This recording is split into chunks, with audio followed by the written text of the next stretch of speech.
The rain hadn't stopped for 3 days, turning the mountain pass into a river of mud and broken promises.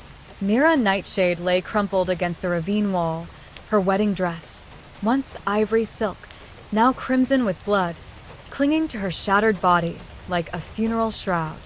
Her right leg was twisted at an impossible angle, and the silver-laced poison coursing through her veins made sure her wolf couldn't surface to heal her, couldn't save her, couldn't even howl for help. She remembered his face in those final moments before he pushed her. Not the face of her childhood friend, the beta she'd grown up trusting. Something darker stared back at her. Something that had been hiding behind kind smiles for years. "You were never supposed to find the vault, Mira," Damian had whispered, his breath hot against her ear as the carriage teetered on the cliff's edge. "You were supposed to smile, accept my mark, and play the perfect beta's mate. But you had to go digging. Had to find out what we've been doing to pack funds. To the orphans. To the widows." His eyes had flashed amber with wolf light. "I gave you a choice. Marry me. Stay quiet. Live. But you threatened to tell Alpha Greaves. You had to be righteous." Then he'd shoved her, and she'd fallen into darkness and rain and the certainty that no one was coming. But someone did come. Someone who would change everything in ways neither of them could predict. If you want to know who found her in that storm-ravaged ravine and what impossible choice he made that shocked even his own pack, you need to hear this story. Because this tale of enemies, fated mates, and the thin line between revenge and justice is just beginning. And trust me, you won't believe where it leads. Chapter 1. The cold had stopped hurting 20 minutes ago. Mira knew what that meant. Her body was shutting down, surrendering to the inevitable. The silver-laced wolfsbane Damian had injected into her neck kept her wolf caged deep inside, unable to heal, unable to shift, unable to do anything but whimper helplessly in the prison of her own mind. "I'm sorry," she thought to her wolf. "I'm so sorry I failed us." Her wolf didn't answer. She was too weak, too poisoned by the toxins slowly killing them both. Mira closed her eyes, watching her breath form small clouds that dissolved into the downpour. How had she been so blind? 3 days ago, she'd been preparing for her mating ceremony with Damian Cross, beta of the Silver Pine Pack. She'd known him since she was 6 years old, trusted him, maybe even loved him in that comfortable way you love someone familiar and safe. Then she'd found the vault. Hidden beneath the beta's residence, behind a false wall in what was supposed to be a wine cellar. She'd only discovered it by accident, reaching for a bottle during what should have been a pleasant evening discussing final ceremony arrangements. Her hand had pressed the wrong stone, and the wall had shifted. Inside, ledgers. Dozens of them. Numbers that didn't add up. Investments that didn't exist. And names. Widows whose mates had died in territorial disputes, orphaned pups who'd lost parents to rogue attacks, elderly wolves too old to hunt anymore. All of them were systematically robbed. Their support funds were diverted. Their futures were stolen. Over 2 million gold marks. Gone. When she'd confronted Damian, demanding he make it right before she'd accept his mark, he'd smiled. That same charming smile he'd used when proposing under the full moon 6 months ago. "You're very noble, Mira," he'd said, pouring her tea that she now realized had been drugged. "And very foolish." The next morning, he'd suggested a romantic carriage ride through the mountains to clear the air before the ceremony. She believed him, because she'd wanted to believe him. Fool. Now she lay in a ravine on what she'd learned too late was the border between Silverpine territory and the Shadowfang lands. Damian had planned it perfectly. When she didn't return, he'd organize search parties in the wrong direction, express appropriate concern, and eventually declare it a tragic accident. She insisted on walking ahead when the wheel got stuck in mud. He'd say with tears in his eyes, "I lost sight of her in the storm. The ravine. I tried to grab her. But her family would grieve. The ceremony would be cancelled. Damian would wait a respectable period, then mate someone else, someone who didn't ask inconvenient questions. And the families he was robbing would never know their champion had died in the rain." The sound of paws, massive paws, pounding through mud made Myra's eyes snap open. Not hoofbeats. Pause. Her wolf tried to respond, tried to call out, but the wolf's bane kept her caged. Mira attempted to scream, but her voice was barely a whisper. Her throat was too damaged, too cold. Please, she thought desperately. Please see me. A massive gray wolf emerged from the tree line, easily the size of a young horse. An alpha. Even through her fading vision, Mira could tell. The sheer dominance radiating from him made the air itself feel heavier, made her wolf instinctively bare her throat in submission despite the poison. His eyes, molten gold, locked onto her. And even through the wolfsbane haze, she felt it. The pull. The recognition. The undeniable, universe-mandated connection that every wolf knew existed, but most never found. No, she thought desperately. Not him. Anyone but him. The wolf shifted mid-stride, bones cracking and reforming in seconds. The transformation was fluid, powerful, controlled in a way that spoke of ancient bloodline and centuries of breeding. The man who stood before her was naked, steam rising from his skin in the cold rain, muscles rippling as he moved toward a pack hidden in a nearby hollow tree. Myra's fading vision focused on his face as he pulled on emergency clothes, dark leather pants, a heavy shirt left unbuttoned despite the downpour. Cade Nightfang, Alpha Supreme of the Shadow Fang Dominion. The man whose mother her pack had killed 15 years ago in a territorial dispute that had never been resolved. The man who'd sworn at his mother's funeral, according to pack legend, to burn Silverpine to the ground and scatter its ashes. The man standing over her now with those gold eyes widening in recognition of what the mate bond was screaming. You, he growled, and Mira saw the war happening behind those eyes. Hatred. 15 years of it, bred into bone and blood. Duty, an alpha's obligation to protect wolves in his territory, even dying ones. And something else. Something that made his wolf surge forward, made his hands clench into fists, made every muscle in his body go rigid with denial. The mate bond. She was dying. And the moon goddess had chosen this moment to reveal that her fated mate, the one wolf in all the world created specifically for her, was her pack's greatest enemy. The universe had a cruel sense of humor. Cade stood frozen, staring down at her. Mira could smell the conflict rolling off him in waves, pine and smoke mixed with fury and confusion, and something darker, something that made her dying wolf whimper with need.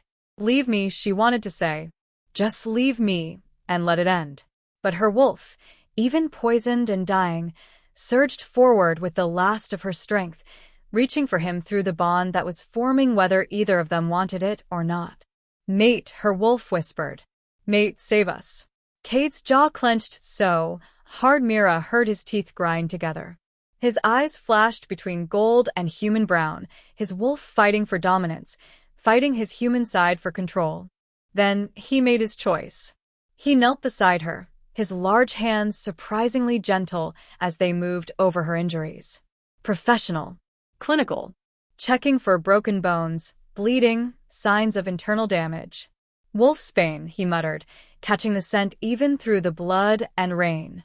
His head snapped up, eyes scanning the forest. Who did this? Mira tried to answer, but only a weak sound escaped. Don't talk. His hands moved to her face, tilting her head carefully, checking her pupils. Can you hear me? Blink once for yes. She blinked. Good. His voice was clipped, controlled. You're in bad shape. Wolfsbane poisoning, broken leg, possibly broken ribs, severe hypothermia. I'm going to lift you. It's going to hurt. He didn't wait for acknowledgement. He simply slid his arms under her with surprising care and lifted. Mira gasped as pain exploded through her body. Her vision went white, then gray, then started to fade entirely. No. His voice cut through the darkness like a blade. You will not die. Do you hear me? That's an alpha command. The command in his voice, the undeniable weight of an Alpha Supreme's will, crashed into her like a physical force. Her wolf, even poisoned, responded, submitted, fought to obey. Myra's eyes flew open, her breath coming in painful gasps. That's it, Cade said, carrying her toward where his wolf must have stashed supplies. Stay with me, little wolf. You don't get to die on my land. That's not how this ends. He positioned her carefully on his horse, a massive gray stallion that stood perfectly still despite the scent of blood and wolfsbane. Cade mounted behind her, one arm holding her secure against his chest, his scent wrapping around her, pine and smoke and something wild that her wolf recognized on an instinctive level. Mate, her wolf sighed weakly. Safe. Mate will protect. The nearest settlement is 20 kilometers, Cade said, his voice rumbling against her back. Can you stay conscious that long? I'll try, Mira whispered. Try harder. I didn't find you just to watch you die. The ride blurred into fragments. The warmth of his body behind her. The steady rhythm of the horse. His voice occasionally asks questions to keep her awake. What's your name? Mira. Who did this to you, Mira? She couldn't answer that one. Couldn't form the words. Couldn't risk what might happen if she spoke Damian's name to the alpha who hated her pack. Stay with me, Mira. She must have lost consciousness despite his efforts, because the next thing she knew, she was being carried into warmth and light. Voices surrounded her, a woman's sharp command, Cade's steady orders cutting through chaos. Send for healer Voss. Hot water, blankets, now. And someone brought me a wolfsbane antidote. Now. Mira was laid on something soft. A bed. Hands removed her wet clothing, replaced it with dry linen. The healer came, an elderly woman with gentle hands who set her leg, bound her ribs, stitched the wound on her temple. Through it all, she heard Cade's voice in the background, speaking to someone. She'll need the room for at least 2 weeks. Send the bill to Blackstone Keep. And send word to no one without my permission. Is that clear? Blackstone Keep. The fortress that had stood for 400 years as the symbol of Shadow Fong power. The ancestral home of the Night Fong bloodline. The last place any Silverpine wolf should ever go. Mira tried to protest, but darkness was pulling her under. The last thing she felt was a gentle hand touching her hair, and a voice rough with emotions she couldn't name, whispering something she couldn't quite hear. Then nothing. Chapter 2. Mira woke to firelight and silence. The room was small but well-appointed. The bed is soft beneath her back. Her left leg was splinted and bound. Her ribs wrapped tight enough to make breathing shallow but manageable. Her head throbbed with a dull ache that spoke of recent trauma, but the sharp, poisonous burn of wolfsbane was finally fading. She was warm. Alive. And completely uncertain if that was a blessing or a curse. You're awake. Mira turned her head carefully toward the voice. Cade sat in a chair beside the window, watching her with those unsettling gold eyes that seemed to see through flesh and bone to the truth beneath. In the firelight, his features were sharp and predatory, strong jaw shadowed with stubble, straight nose, dark hair that fell just past his collar. He wore no coat now, just a black shirt and leather vest, sleeves rolled to reveal forearms corded with muscle and marked with scars. He looked like a man who had better things to do than sit vigil over a stranger. Except she wasn't a stranger. Not anymore. The mate bond hummed between them, quieter than it should be because neither had accepted it, but present nonetheless. An invisible thread connecting them whether they wanted it or not. How long? Mira asked, her voice rough from disuse. 3 days. Cade stood, walking to the small table beside her bed, where a pitcher of water waited. The healer says you're fortunate. Another hour in that ravine, and we'd be having a very different conversation. Thank you. The words felt inadequate, hollow. You saved my life. Yes. He poured a glass and helped her sit up enough to drink, his hands steady and impersonal. Now you're going to tell me why I had to. Mira drank slowly, buying time. The water was cool, soothing her throat, but it couldn't wash away the dread settling in her stomach like stones. I don't understand, she said finally. You were left in the middle of a mountain pass during a storm. He set the glass down, his gaze never leaving her face. Your injuries suggest you were thrown from a moving vehicle. Someone wanted you dead. Or, at least gone. He crossed his arms. Who? She could lie. She should lie. But what was the point? He'd find out eventually. Alphas always did. Damian Cross, she said quietly. Beta of Silverpine Pack. Something flickered in Cade's eyes, recognition, interest, and underneath it all, a cold fury that made Myra's wolf whimper and press herself flat in submission. You're the Silverpine bride, he said. It wasn't a question. The one who disappeared 3 days before the mating ceremony. Your pack sent out search parties. Did they? Myra laughed bitterly, the sound scraping her throat. How thorough were these searches? Your beta claimed you ran away. Got cold feet about mating above your station. Cade's eyes narrowed. But that's not what happened, is it? Myra looked at the fire, watching the flames dance and twist. I found a vault hidden beneath the beta's residence during what was supposed to be a pleasant evening finalizing ceremony arrangements. Inside were ledgers. Financial records showing systematic embezzlement. She took a breath, feeling the anger rise again, the same anger that had made her confront Damian despite knowing it was dangerous. Dozens of pack members.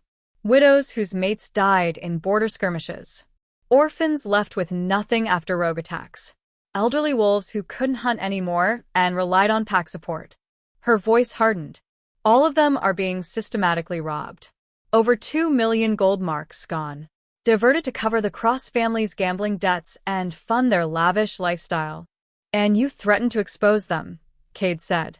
I told Damian I couldn't accept his mark unless he made it right. Unless he returned what was stolen and faced consequences. Myra met his eyes. He decided I was a problem that needed to disappear. And you believed he'd take you for a romantic carriage ride after that conversation? I wanted to believe people could change. Myra's voice was quiet. I wanted to believe the wolf I'd grown up with, the one who gave me my first shift lesson, who protected me from bullies when we were pups. I wanted to believe that Wolf was still in there somewhere. Clearly you were wrong. Clearly. Cade studied her for a long moment. Then, unexpectedly, he smiled. It was a small, cold thing that didn't reach his eyes. You threatened to expose the Cross family. Yes. Do you have proof? I saw the ledgers. I can identify which investments are fraudulent, which accounts were emptied, which families were robbed. I know names, dates, amounts. She paused. But I don't have documentation. Damian has that. Or he's destroyed it by now. But you remember enough to destroy them. If anyone would believe me. Myra laughed again, hollow and bitter. Who would? I'm nobody, Alpha Nightfang. No family connections, no political influence, no credibility. Damian will say I'm lying out of spite, that I couldn't handle the pressure of mating a beta and ran away, then made up stories when I was found. Cade walked back to his chair, settling into it with the grace of a predator at rest. What if someone with credibility backed her claims? Like who? Like me. Myra's heart stuttered. Why would you do that? Because I've been trying to destroy the Silverpine Pack for 15 years. His voice was quiet, controlled, and utterly certain. They killed my mother in a territorial dispute they started, then blamed her for the violence when she defended our land. They've blocked every treaty I've proposed, undermined every alliance I've built, and personally cost me more than you can imagine. He leaned forward, elbows on his knees. You have information I need. And you need protection they can't penetrate. We can help each other. What are you suggesting? Accept my mark. Become my Luna. The room seemed to tilt. Myra stared at him, certain she'd misheard. Her concussion must be worse than she thought. You can't be serious. I'm always serious about strategy. His expression didn't change. You accept my mark. You become Luna of the Shadow Fong Dominion. Untouchable. Under my protection. Damian can't reach you, can't silence you, can't finish what he started. Cade stood, began pacing like a caged predator. You help me build a case against Silverpine. Testimony, details, everything you remember. We expose their corruption publicly. Destroy them at the Interpack Council. Ruin the Cross family completely. That's insane. That's practical. He stopped, turned to face her fully. You have no family who can shelter you, I checked. If you try to go home, Damian will find a way to finish what he started. If you try to disappear, you'll spend your life looking over your shoulder, waiting for him to track you down. His voice lowered, becoming something dangerous. But as my mate, as my Luna, you're beyond his reach. You have the full weight of Shadowfang protection. You have status that makes you impossible to dismiss. You have me. Mira tried to sit up fully, gasping as pain shot through her ribs. You don't even know me. I know enough. He walked to the window, looking out at the rain-soaked landscape. You chose conscience over safety. You threatened a powerful family because it was right, because innocent wolves were suffering. You survived being left to die through sheer will. He glanced back at her. I've spent years playing politics with corrupt packs, watching them abuse their own members while hiding behind tradition and law. You took action. You risked everything for wolves who couldn't defend themselves. I respect that. But you don't love me. No. His honesty was brutal. And you don't love me. This isn't about romance, Mira. It's about survival and strategy. He turned to face her fully. I'll have papers drawn up. You'll have your own quarters in Blackstone Keep. We'll maintain separate lives. In public, we'll play the role of respectable mating. In private, we'll work to dismantle Silverpine piece by piece. Expose every crime, every embezzlement, every abuse of power. And if I refuse, then I'll pay for your recovery here and leave you to your fate. His voice was matter-of-fact, almost bored. But know this, Damian believes you're dead. The moment you surface anywhere, that changes. He'll come for you. And next time, I won't be there to find you in the rain. The fire crackled in the silence that followed. Mira thought of Damian's face as he pushed her from the carriage. The cold certainty in his eyes. The knowledge that she would die alone and unmourned, just another tragic accident. She thought of the families being robbed, the widows losing everything, the orphan pups who'd inherit nothing because of cross-family greed. And she thought of the man standing by the window, offering her a devil's bargain wrapped in protection and revenge. If I do this, she said slowly, I want your word that you'll pursue justice for the families they've harmed. Not just revenge. Justice. Cade turned to face her fully, something that might have been respect crossing his features. You're negotiating terms while lying in a sick bed with broken bones. Those are my terms. Agreed. Justice, not just revenge. He paused. Anything else? I want to know what you really get out of this. Beyond political victory. He was quiet for a moment. When he spoke, his voice remained steady, but his eyes were ice. The Cross family killed someone I cared about 5 years ago. My younger brother, Matthias. They made it look like an accident, a carriage going off a cliff during a storm. Cade's hands clenched at his sides. I've never been able to prove it. But I know they did it because Matthias was investigating their financial dealings, getting too close to the truth. So yes, Mira Nightshade, I want revenge. But I'll settle for justice if that's what it takes to destroy them. Mira understood revenge. She understood wanting someone to pay for their cruelty, for the lives they'd destroyed. One more condition, she said. If at any point I become a liability to you, if this arrangement puts you or your pack in danger, you let me go. No arguments. That won't happen. Promise me anyway. Cade crossed the room, standing beside her bed. He extended his hand, large, scarred across the knuckles, belonging to a man who just offered to make her his Luna so they could destroy their common enemies. I promise. Do we have an agreement? She'd been left in the cold to die.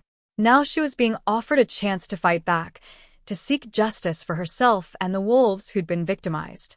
The mate bond pulsed between them, urging her to take his hand, to accept what the moon goddess had apparently decided was her fate. Mira took his hand.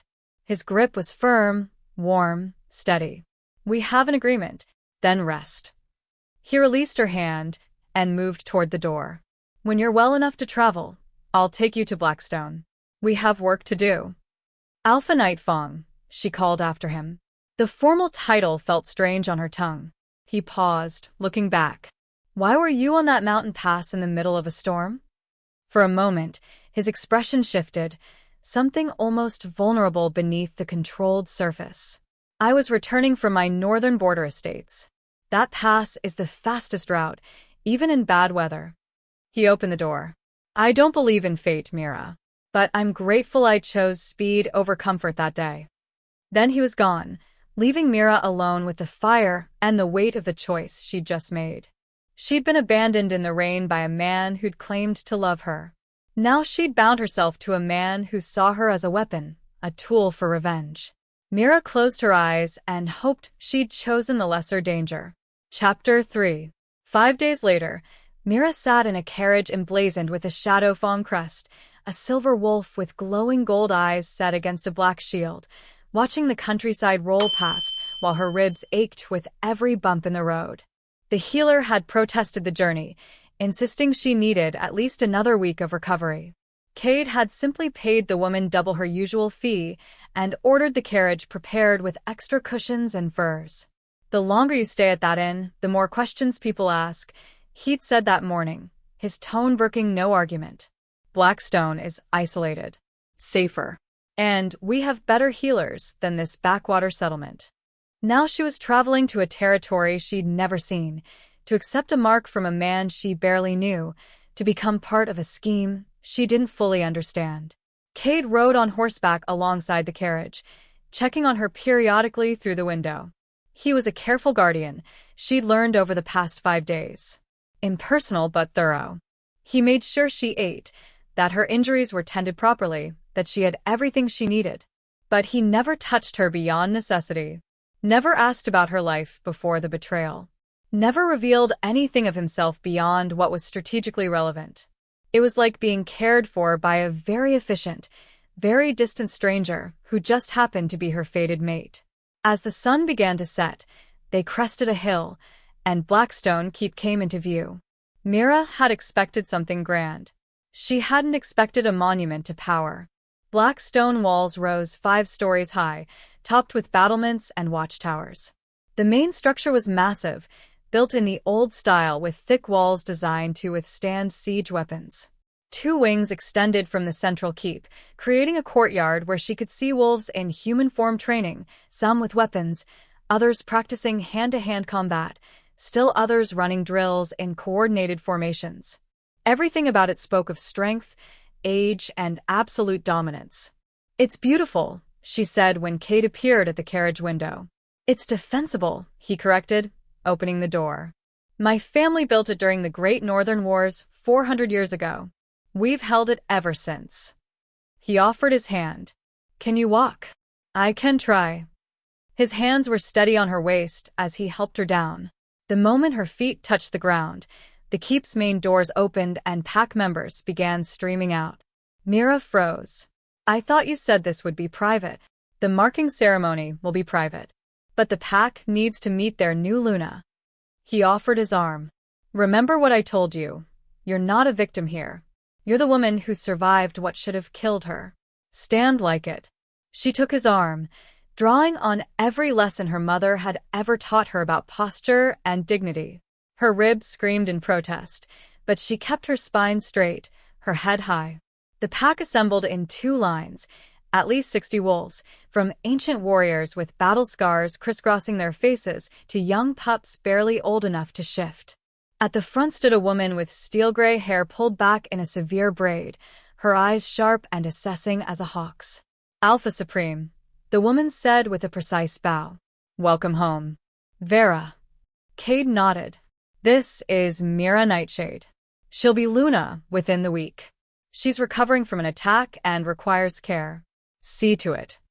Vera's sharp eyes took in Myra's splinted leg, the fading bruises on her temple, the careful way she held herself to protect her ribs.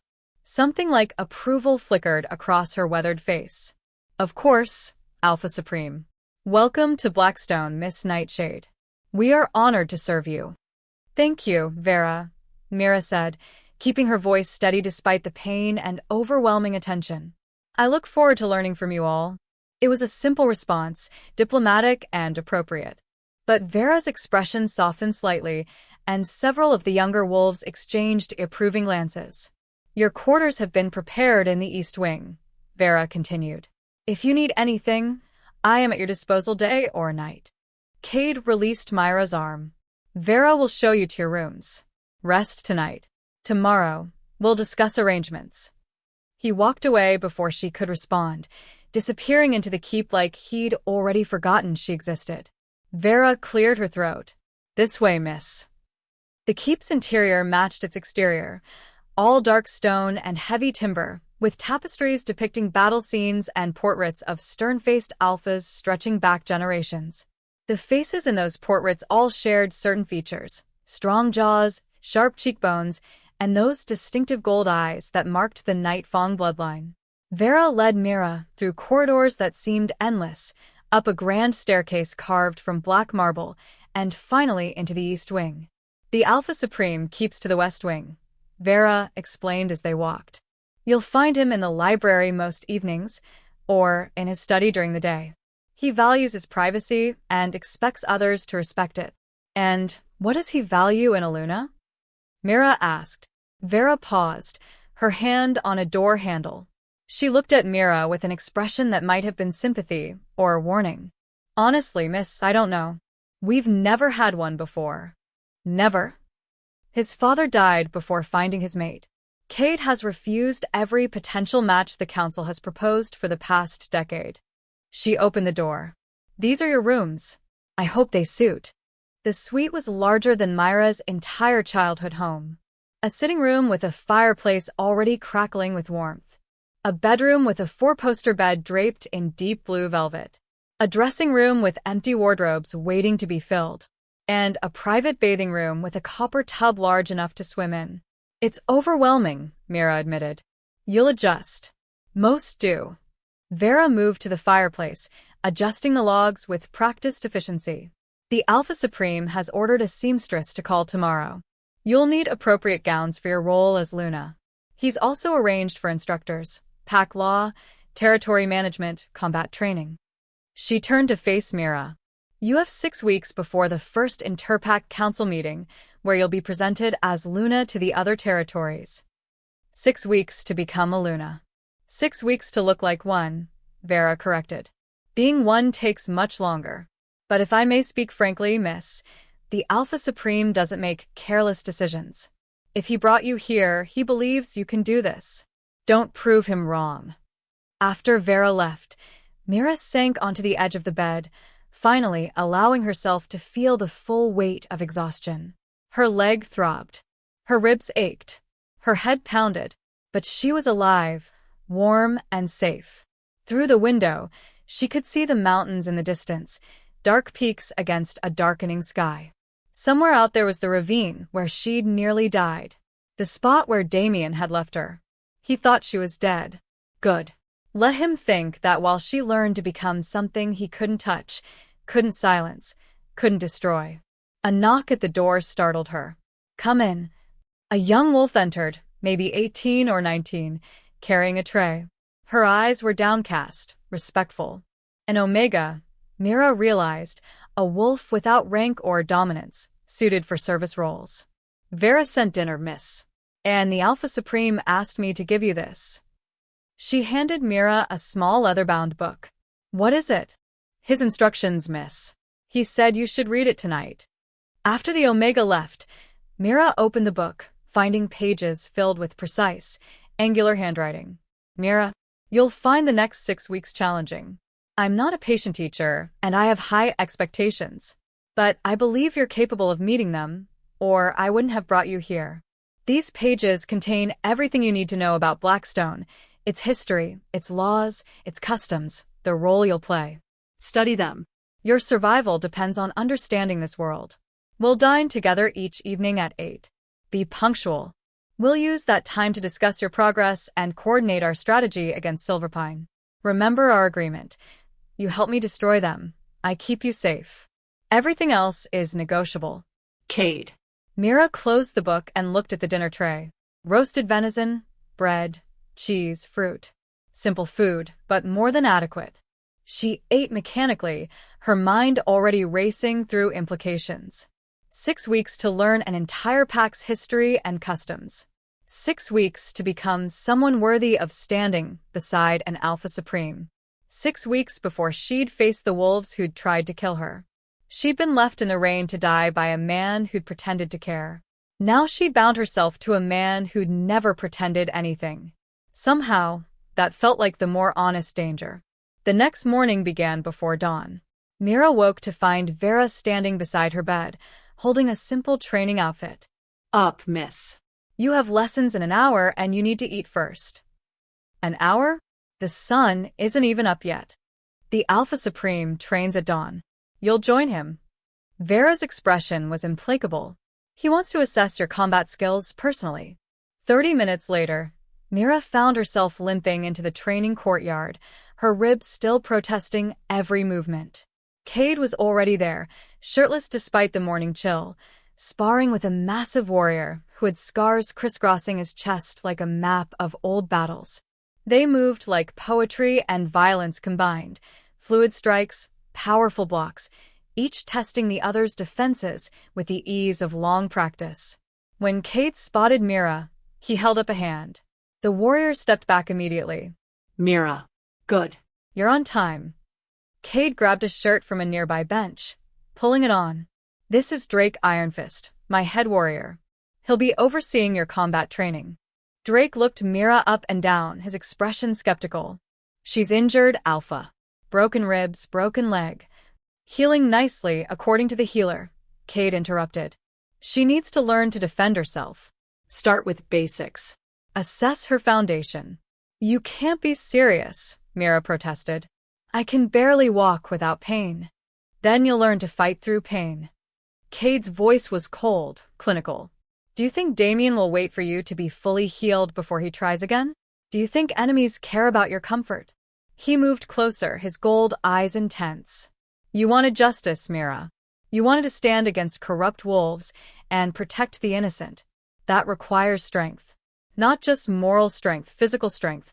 The ability to defend yourself when I'm not there to protect you. I know how to fight, she said defensively. Basic pack training for young wolves. Cade's lip curled. That won't be enough. Drake will teach you how to fight like a Luna, dirty, efficient, and deadly when necessary.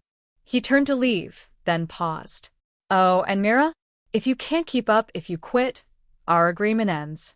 I need a Luna who can stand beside me, not behind me. Prove you can be that wolf, or prove I was wrong to bring you here. Then he was gone, leaving Mira alone with Drake, who was eyeing her with the expression of someone who'd just been handed an impossible task. Well, Drake said finally, let's see what you've got, future Luna. The next 2 hours were brutal. Drake started with basics, stance, balance, how to use her smaller size as an advantage rather than a weakness. Every movement pulled at her healing ribs. Every shift of weight sent pain lancing through her splinted leg. But she didn't quit. She thought of Damian's face as he pushed her. Thought of the families he'd robbed. Thought of Cade's challenge. Prove you can be that wolf. By the time Drake called a halt, Mira was drenched in sweat, shaking with exhaustion, and fighting back tears of pain. Not bad, Drake said, which from his expression was high praise. You've got grit. That's more important than technique at this stage. We can build on grit. How long? Mira gasped. How long until I'm actually good at this? Good? 6 months. Deadly? A year, maybe 2. He offered her a hand up. But the Alpha Supreme wants you presentable in 6 weeks, so we'll focus on the basics. How to escape holds. How to strike weak points. How to survive long enough for help to arrive. He walked her toward the keep's entrance. For what it's worth, future Luna, I've trained a lot of wolves. Most would have quit after 10 minutes with broken ribs. You lasted 2 hours. That tells me something. What does it tell you? That maybe the Alpha Supreme chose better than we thought. The rest of the day passed in a blur of lessons. An elderly scholar named Marcus Greywind taught her pack law and history, drilling her on treaties, territorial boundaries, and the complex web of alliances that kept the packs from open warfare. An Alpha Supreme rules through strength, Marcus explained, his voice dry as old parchment. Luna rules through wisdom and connection. You must know every pack's history, every old grievance, every alliance. You must be the bridge between your mate's dominance and the pack's needs. A severe woman named Helena Swiftwater taught her the domestic side of Luna duties, managing pack resources, mediating disputes between pack members, organizing hunts and ceremonies. The work of keeping a pack functional when the alpha is busy with politics and warfare, Helena said, her tone suggesting this work was just as important as any battle. A pack can survive a weak alpha if Luna is strong. But no pack survives incompetent leadership on both sides. And every evening at precisely 8 o'clock, Mira dined with Cade. They sat at opposite ends of a table built for 20, the distance between them symbolic and deliberate. He asked about her progress. She reported what she'd learned. They discussed strategy for exposing Silverpine's corruption. It was clinical, professional, and completely devoid of anything resembling warmth. Except for the mate bond that hummed between them constantly, growing stronger as her body healed and her wolf recovered from the wolf's bane poisoning. Every time Cade entered a room, her wolf perked up, wanting to go to him. Every time he was near, his scent, pine and smoke, made her instincts scream mate, safe, home. But he never acknowledged it. Never touched her beyond necessity. Never showed any sign that he felt the pull as strongly as she did. On the 7th night, during their evening meal, Cade set down his fork and looked at her directly. "Tell me again about the vault," he said. "Every detail you remember." Mira had learned this was how he worked, asking the same questions repeatedly, looking for inconsistencies or new details she might have forgotten. Third shelf in the wine cellar. Hidden behind a false wall that opened when you pressed a specific stone, the one carved with a wolf's head. Inside, the vault contained 3 chambers. What was in each chamber? The first held the ledgers. Red leather binding, 5 years of records. The second held correspondence, letters between Damian's father and various merchants, discussing investments that were never made. The third held gold, physical currency, maybe 50,000 marks. Blood money from the embezzlement. Cade made a note in the small book he always carried. What was the largest single theft you saw? Widow Helena Ravencrest's mate pension. 75,000 gold marks, supposedly invested in northern timber operations. Instead, it was diverted to pay off the Cross family's gambling debts at the Golden Moon Casino. Helena has influence with several border packs, Cade said thoughtfully. If we can prove that theft, others will listen. He looked up. How do we prove anything without the physical ledgers? We found other evidence, Mira said. She'd been thinking about this for days. Bank records, witnesses, patterns of behavior. The Cross family has been living well above their station for years. New carriages, expensive clothes, imported wines. Where did that money come from? Their official pack stipend wouldn't cover half of it. So, we follow the money. We follow the money, Mira agreed. And we get me in front of wolves who matter. Once I'm established as Luna, my word carries weight. It's harder to dismiss me as a scorned bride when I'm marked by the Alpha Supreme. Something that might have been respect crossed Cade's face. You understand the strategy. I understand I'm bait. You're an asset, he corrected. There's a difference. Is there? Cade's expression didn't change, but his voice lowered slightly. Bait is disposable. Assets are protected, valued, invested in. Which do you think I'd fight for? It wasn't a declaration of affection, but it was, in its way, a promise. The marking ceremony is scheduled for the full moon, he continued. 4 days from now. Private ceremony, just us and 2 witnesses as tradition requires. Afterward, you'll legally be untouchable by Damian or anyone from Silverpine. And then we accelerate the plan. His eyes glinted like gold coins in the candlelight. Your first public appearance will be at the Interpack Council meeting in 6 weeks. Every major pack will be there, including Silverpine. Myra's stomach turned. You want me to face him? I want you to stand beside me as my Luna, while he watches everything he threw away become something he can never touch. I want you to do it with your head high, showing every wolf in that chamber that you survived and became stronger for it. What if he tries something? He won't. Not publicly. Not with me there. Not with witnesses. Cade's voice was cold and certain. But he will know you survived. and that knowledge will eat him alive every day until we destroy him completely. Chapter 4. That night, Mira stood at her window, watching the moon wax toward fullness, unable to sleep. In 4 days, she would accept Cade's mark, bind herself to him permanently through the mate bond, become Luna of the Shadow Fong Dominion. She should be terrified. Instead, she felt something sharper, something that tasted like rage and justice mixed together, tempered with purpose. Damian had left her in the rain because he thought she was powerless, disposable.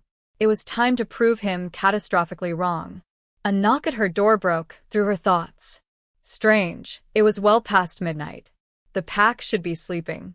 Come in. Cade entered, and Myra's heart skipped despite herself. He'd never come to her rooms before, had always maintained careful distance. He wore only dark pants and a loose shirt, his hair slightly disheveled like he'd been running his hands through it. Like he couldn't sleep either. Can't sleep? He asked, closing the door behind him. No. You? I don't sleep much. He moved to stand beside her at the window, careful to maintain space between them. Nervous about the ceremony? Should I be? Most wolves are. The marking is intense. Permanent. Once it's done, there's no undoing it. He glanced at her, gold eyes reflecting the moonlight. Even if we wanted to. Do you want to undo it? Cade was quiet for a long moment, his gaze fixed on the moon. No. This arrangement serves both our purposes. You get protection and justice. I get the weapon I need to finally destroy the wolves who've plagued my territory for decades. His voice was matter-of-fact, clinical. It's a fair trade. Is that all I am to you? A weapon. He turned to face her fully, and something flickered in his expression, something quickly suppressed, carefully controlled. You're my fated mate, Mira. The moon goddess chose you specifically for me, despite every logical reason why that's a terrible idea. You're from my enemy's pack. You're caught up in corruption I'm trying to expose. And you're stubborn enough to negotiate terms while dying in a ravine. A ghost of a smile touched his lips. So no, you're not just a weapon. You're also a complication I didn't plan for and don't quite know how to handle. Mira felt her wolf stir at his words, at the admission underneath the clinical exterior. You feel it too, then. The bond. Every second. His voice roughened slightly. It's like a constant pull I can't resist, a need I can't satisfy. My wolf wants to claim you, mark you, keep you close every moment. But my human side knows that giving in to that need makes me vulnerable. And you don't become vulnerable. I can't afford to. He looked away, jaw clenching. I'm the Alpha Supreme. I have enemies in every territory. Wolves who'd exploit any weakness, who'd use anyone I care about against me. If they knew how much the bond, he stopped himself. If they knew it was affecting me, they'd use you to get to me. So you keep your distance. Stay cold. I keep you safe, he corrected sharply. There's a difference.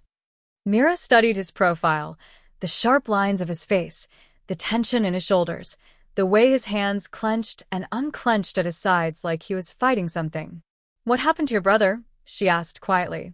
You said the Cross family killed him. Tell me what really happened. For a moment, she thought he wouldn't answer. Then, slowly, he began to speak, his voice controlled but laced with old pain. Matthias. His name was Matthias. He was younger than me by 7 years. Cade stared out at the moonlit grounds. Smart, idealistic, everything this family didn't deserve after generations of warriors and politicians. He believed in justice, in doing what was right even when it was difficult. He paused, and Mira saw his throat work as he swallowed hard. He fell in love with a wolf from a neutral pack. Isabel Morningstar. Beautiful, kind, perfect for him. But Alpha Cross had already decided Isabel would mate his nephew, strengthening political ties. When Matthias refused to step aside, when he challenged the arrangement, Cade's hands clenched into fists. There was an accident. What kind of accident? His carriage went off a cliff during a storm. The driver swore the will had been tampered with, that he smelled silver pine wolves in the area before it happened. But he was just a servant, His word meant nothing against the Cross family's influence. Cade's voice turned bitter. Alpha Cross had witnesses claiming Matthias had been drinking, that he was reckless, unstable with grief over losing Isabel. The Interpack Council ruled it an accident. Case closed. But you don't believe it was an accident. I know it wasn't. He turned to face her, and his eyes blazed with controlled fury. I've spent 5 years gathering proof. Bank records showing payments to the carriage driver to keep quiet. Correspondence between Damian and his father discussing the Matthias problem. Witness testimony from wolves who saw Silverpine enforcers near the cliff that day. Why haven't you brought it to the council? Because it's not enough. Not yet. The evidence is circumstantial. The witnesses are low-ranking wolves whose word won't stand against an established Beta family. I need something irrefutable, something that connects the Cross family to murder beyond any doubt. He moved closer to her, his voice lowering. That's why your testimony about the embezzlement matters so much. If we can prove they're corrupt, if we can destroy their credibility, then the council might actually listen when I present evidence of murder. So this really is about revenge. It's about justice, Cade said firmly. Matthias deserves justice. The families they've robbed deserve justice. And yes, I want them to pay for every crime, every life they've destroyed. Is that so wrong? No. Mira understood completely. It's not wrong at all. They stood in silence for a moment, the mate bond humming between them, stronger now with this new understanding, this shared purpose. I'm sorry about Matthias, Mira said quietly. He sounds like he was a good wolf. He was the best of us. Cade's voice was rough. He would have been a better Alpha Supreme than me. More compassionate, more patient, more willing to see the good in wolves instead of just calculating their strategic value. I don't think you give yourself enough credit. Don't I? He looked at her directly. I brought you here to use you as a weapon against Silverpine. I'm planning to mark you, bind you to me permanently, all for the sake of political advantage and revenge. What's compassionate about that? You saved my life when you could have left me to die, Mira pointed out. You've given me protection, resources, and training. You're helping me seek justice for wolves who were victimized. That sounds pretty compassionate to me. Or calculating. Maybe I just saw an opportunity and took it. Maybe.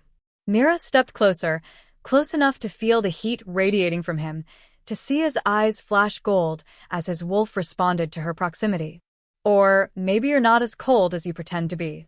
Cade's jaw clenched. Mira. The ceremony is in 4 days, she interrupted. 4 days until we're bound permanently. Don't you think we should at least try to be honest with each other? About what we're feeling? What I'm feeling is complicated. Try me. He was silent for a long moment. Then his hand moved to her face, cupping her cheek with surprising gentleness. The touch sent electricity through the mate bond, making them both gasp. I'm feeling, he said roughly, that you already matter more than you should. Watching you train with Drake, seeing you refuse to quit despite the pain, hearing you negotiate for justice instead of just revenge, it makes me want things I'd given up on. What things? Partnership. Trust. Someone who fights with me instead of for their own agenda. His thumb brushed her cheekbone. Someone who sees past the Alpha Supreme to the wolf underneath and doesn't flinch away. Myra's breath caught. I'm not flinching. No. You never do. Even when you probably should. Then he was kissing her. Not gentle, not tentative. Desperate, like he'd been holding back for days and finally broke.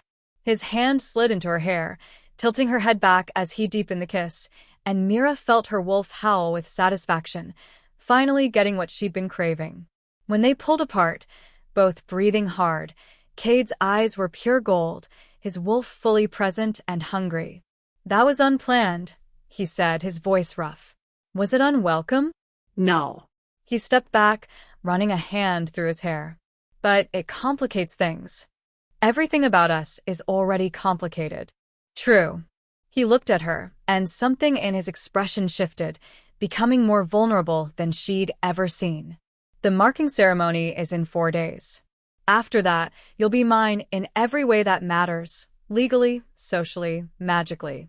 Through the mate bond that we can't break even if we wanted to. He paused. Are you ready for that? For being bound to me permanently? Are you? Mira challenged. I don't know. His honesty was brutal and refreshing. I've spent 15 years keeping everyone at arm's length, not letting anyone close enough to become a weakness, a vulnerability. And now the moon goddess has forced me to bind myself to someone who makes me want things I swore I'd never risk again. What things? Love. Partnership. A mate who's more than just a political necessity. He moved toward the door, then paused with his hand on the handle. Get some rest, Mira. The next few days will be intense. Final preparations, the ceremony, then facing Silverpine together. Cade, she called after him. He looked back. Thank you. For telling me about Matthias. For being honest about what you're feeling. Something softened in his expression. He would have liked you. Matthias. You're stubborn like he was. Too brave for your own good. After he left, Mira touched her lips where he'd kissed her, feeling the mate bond humming with satisfaction and anticipation. 4 days until the marking. 4 days until she permanently bound herself to a wolf who was slowly becoming more than just her protector, more than just a strategic ally.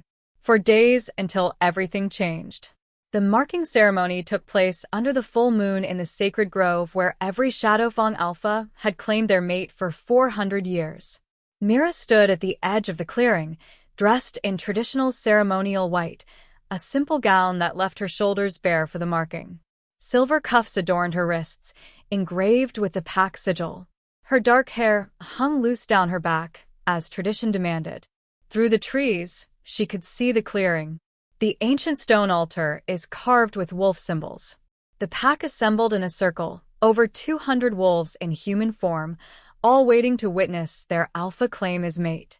Nervous, Vera appeared beside her, adjusting Myra's dress with practiced efficiency. Terrified, Mira admitted. Good. That means you understand what you're doing. Vera's expression was kind beneath her usual severity. The marking is permanent, miss. Once he claims you and you claim him back, there's no one doing it. You'll feel everything he feels, his pain, his joy, his rage. And he'll feel yours. The bond will tie you together for life. I know. Do you love him? The question caught Mira off guard. I don't know. I respect him. I trust him. I feel the mate bond pulling me toward him every moment. But love. Love comes, Vera said gently. Sometimes it comes before the marking. Sometimes after. Sometimes it sneaks up on you when you're not paying attention. She smiled slightly. I think for you too, it'll be the last one. You're both too stubborn to admit feelings easily. Music began, drums and flutes, the ancient rhythm that called wolves to witness a claim. Vera squeezed Myra's hand, then gently pushed her forward. Go. Your mate is waiting. Mira walked into the clearing, and every eye turned to her. She felt their assessment, their curiosity, some approval, and some doubt. A Silverpine wolf becoming their Luna. It went against everything they'd been taught to believe about their enemies. But she kept her spine straight, her head high, walking toward the altar where Cade waited. He stood bare-chested, wearing only ceremonial black pants, his skin marked with scars from old battles. His gold eyes locked onto her, and even across the distance, she felt the mate bond flare like wildfire. Beside him stood Drake, serving as his witness, and an ancient wolf with silver hair, Elder Thomas Stoneheart, the pack shaman who would perform the ceremony. Mira reached the altar. Cade extended his hand, and she took it, feeling the now familiar spark of connection. Elder Thomas's voice rang out, amplified by some trick of the grove's acoustics.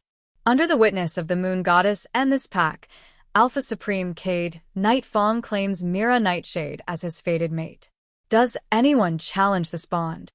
Silence. Even those who might question accepting a Silverpine wolf couldn't challenge a fated mate bond. The moon goddess's will was absolute. Mira Nightshade. Thomas turned to her, his ancient eyes wise and knowing. Do you accept this alpha as your mate? Do you bind your wolf to his? Do you accept his mark and offer yours in return? Every eye was on her. One word would change everything. Bind her to this wolf, this pack, this life. Tie her fate to Cade's permanently, irrevocably. Mira met Cade's gaze. Saw the barely controlled wolf behind his eyes.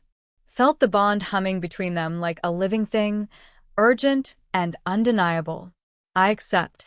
The pack howled, a sound that echoed through the forest, announcing the union to every wolf within 50 miles. Cade moved toward her with predatory grace.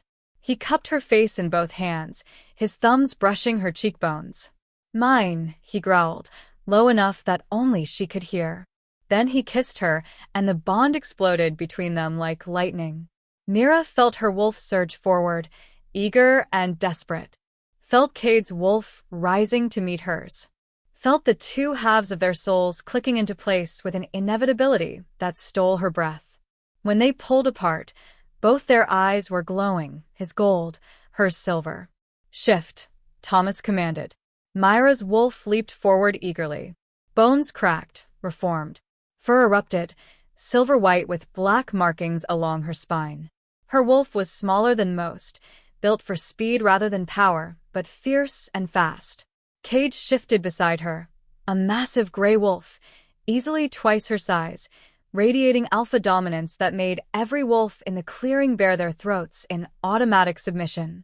The pack shifted with them, 200 wolves howling under the full moon, their voices rising in celebration and acknowledgement.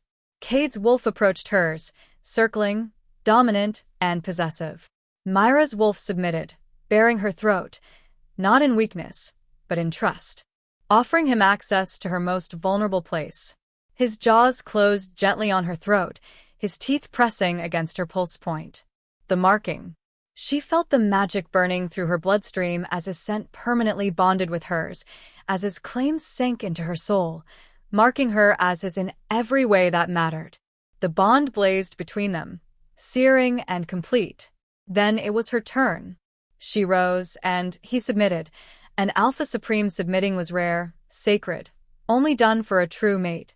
She marked him in return, her smaller jaws finding the junction of his throat and shoulder, tasting his blood, tasting pine and smoke and home. The bond completed with a flash of silver light that illuminated the entire clearing. When they shifted back to human form, the marks were visible, 2 crescent-shaped scars on their throats that glowed faintly in the moonlight. Permanent. Unbreakable. Proof of their bond for any wolf to see. Alpha Supreme Cade Nightfang and his Luna, Mira Nightfang, Thomas announced, his voice carrying through the forest. Bound by fate, marked by choice, witnessed by the pack, and blessed by the moon goddess. The pack howled again, and Mira felt it, the pack bond snapping into place like invisible threads connecting her to every wolf present. She was no longer just Mira. She was their Luna. Every wolf in this territory was now hers to protect, hers to guide, hers to fight for. And they were hers to command. Cade's hand found hers, their fingers interlacing. Through the bond, she felt his satisfaction, his pride, and underneath it, carefully hidden but present, something that felt remarkably like hope. Chapter 5. The celebration lasted until dawn. Pack members drinking, dancing, celebrating their alphas mating with wild abandon.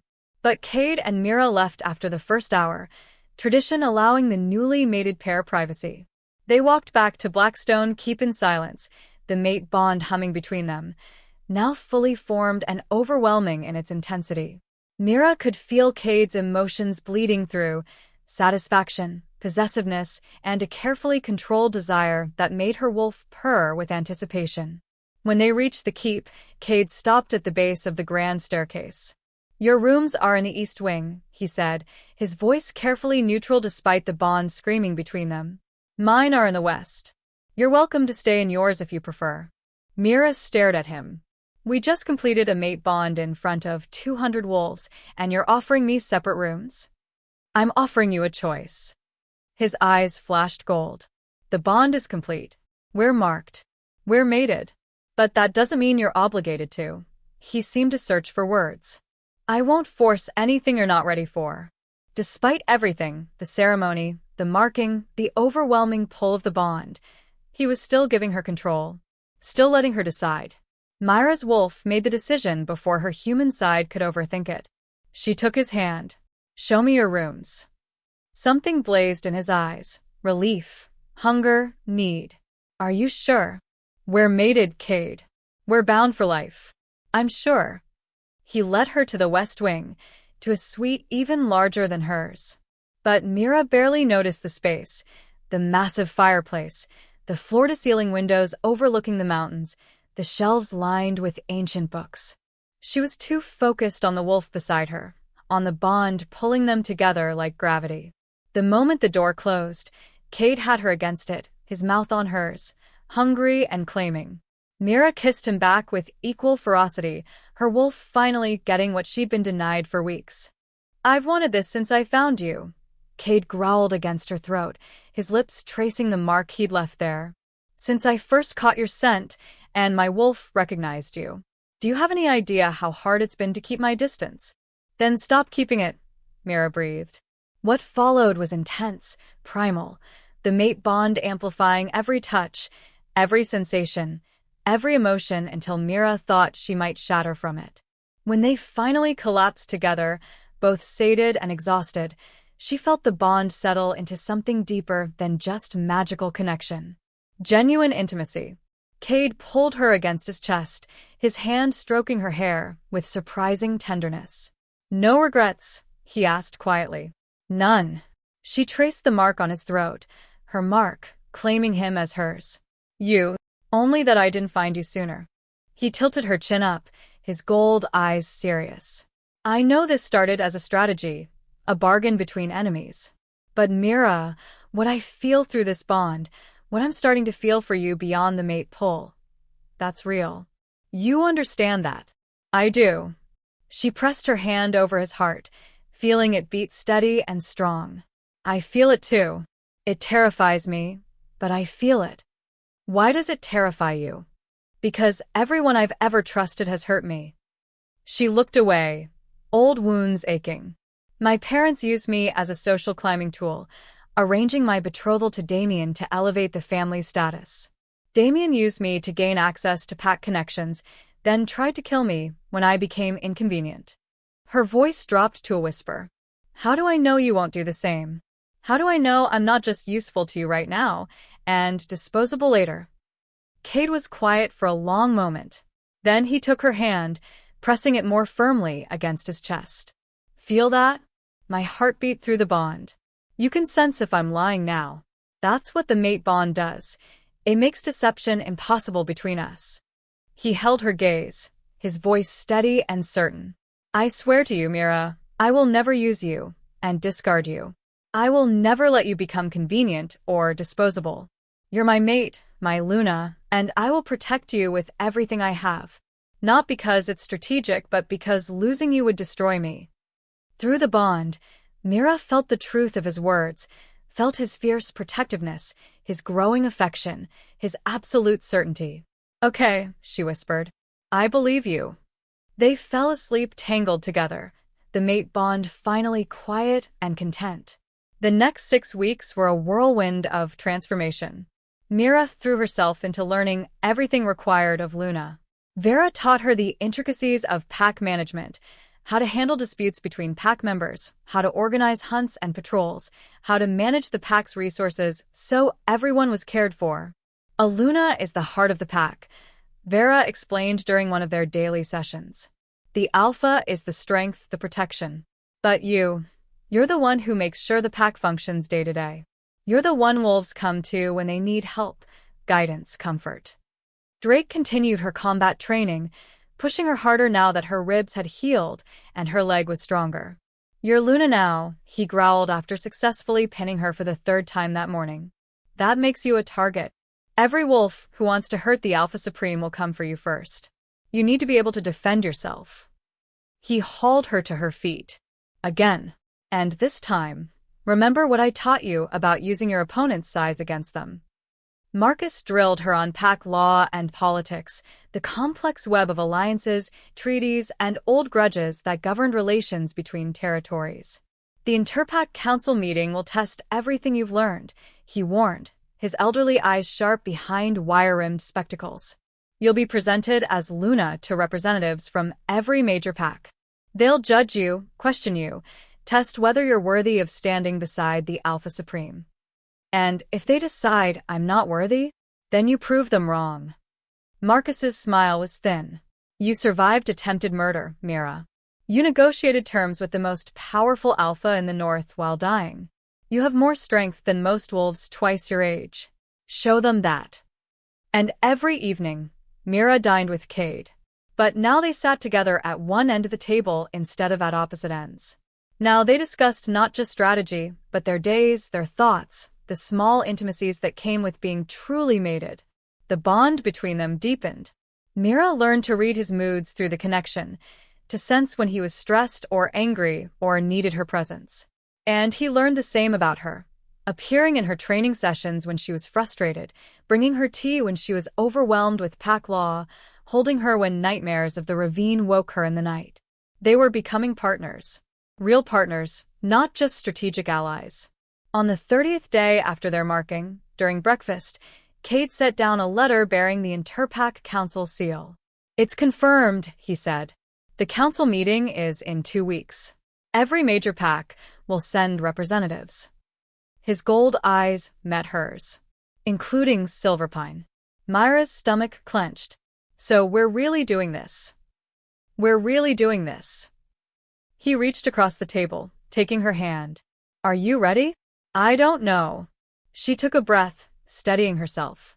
"I've been preparing for weeks, but actually facing Damian, facing the wolves who let him try to kill me. What if you freeze? What if you can't do it? Then you remember what he did to you." Cade's voice was firm, grounding. "Remember that he left you in the rain to die. Remember every family he stole from, every widow left with nothing, every orphaned pup who suffered because of his greed." He squeezed her hand. "And you walk into that council chamber as Luna of Shadowfang, as living proof that he failed. You stand beside me with your head high, showing every wolf in that room that you survived and became stronger for it. And if he tries to discredit me, he will, Cade. He'll say I'm lying, that I'm mentally unstable, that I'm making wild accusations to get revenge for being rejected. Let him try." Cade's smile was cold. "We have evidence now. Bank records I've been gathering for weeks, showing the Cross family's expenditures far exceed their legitimate income. Testimony from refugees who fled Silverpine when they questioned the Beta family's finances. Patterns of fraud spanning 5 years." He pulled out a folder thick with documents. "We'll present facts, not emotions. We'll stay calm and rational while he gets angry and defensive. And we'll let him destroy his own credibility with every desperate lie he tells. Will it be enough? It has to be." His eyes hardened. "Because if the council won't act, I will. And that will mean war." Mira heard the certainty in his voice, felt it through the bond. He meant it. If the council refused to bring Silverpine to justice, Cade would do it himself. Consequences be damned. "Let's hope it doesn't come to that," she said quietly. "Let's hope." 1 week before they were scheduled to leave for the council meeting, something happened that changed everything. Mira was in the training yard with Drake, practicing defensive moves in wolf form, when a commotion at the main gate caught her attention. She shifted back to human form, pulling on the clothes she'd left nearby, and hurried toward the noise. A small group of wolves stood at the gate, 5 of them, all thin and exhausted, clearly refugees. Guards surrounded them, but they were asking, begging, to speak with Luna. "Let them through," Mira commanded, her Luna authority making the guards step aside immediately. The group practically collapsed at Myra's feet. The eldest, a woman maybe 40 years old with haunted eyes, looked up at her with desperate hope. "Please, Luna. Please, you have to help us." "Help you with what? What happened?" "Silverpine Pack. Beta Damian. He's been purging anyone who might testify against him. 5 families have disappeared in the last 2 weeks." The woman's voice shook. "He's calling them traitors, saying they stole from the pack. But everyone knows the truth. He's eliminating witnesses before the council meeting." Ice flooded Myra's veins. "Which families?" "The Ravencrests, the Ashwoods, The Stoneweavers, the Moonwhispers, the Night Hollow clan. The woman grabbed Myra's hand. Please, Luna. My sister is married to Jonathan Ashwood. She's pregnant with their first pup. If Damian finds them... Where are they now? Hiding in the borderlands, the unclaimed territory between Silverpine and Shadowfang. But they can't stay there. Rogues hunt that area, and Damian has trackers looking for them. They'll be found within days. Myra's mind raced.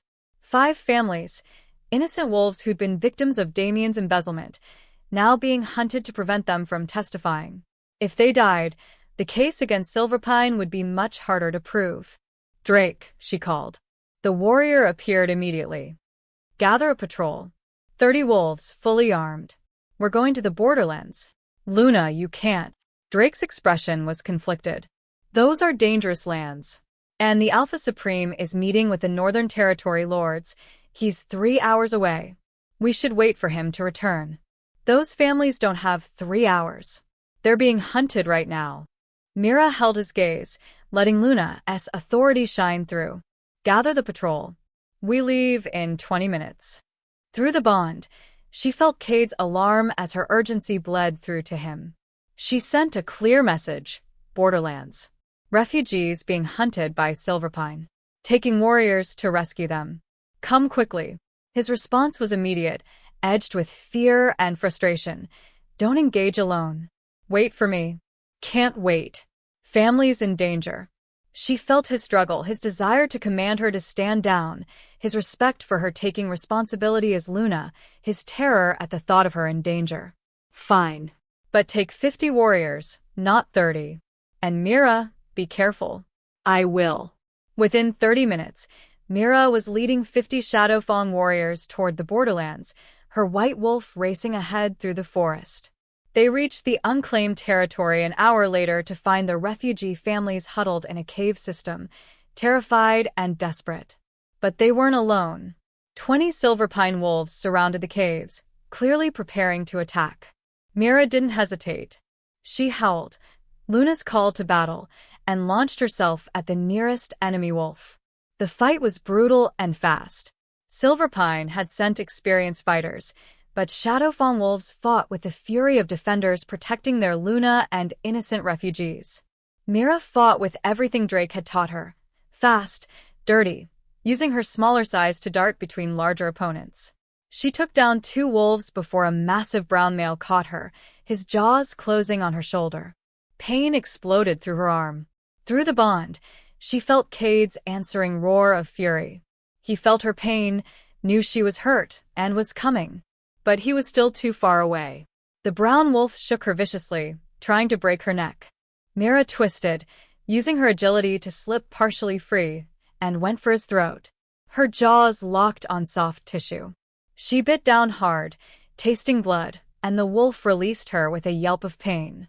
Before she could recover, another wolf was on her, a scarred gray female with dead eyes and the scent of too many kills. Mira was tiring, the shoulder wound bleeding heavily, making her movements sluggish.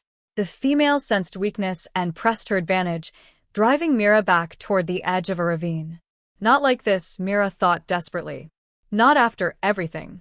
Then a massive gray wolf exploded into the fight, Cade, arriving with another 50 warriors. He moved like death itself, tearing through Silverpine wolves with brutal efficiency. The scarred female who'd been attacking Mira tried to run. Cade caught her in 3 bounds, his jaws closing on her spine with a sickening crack. The remaining Silverpine wolves who weren't dead fled, retreating back toward their territory. Cade shifted back to human form immediately, moving to where Mira lay panting in the dirt, blood staining her white fur. Shift, he commanded, his voice rough with fear and fury. Let me see the damage. Mira shifted, gasping as pain lanced through her shoulder.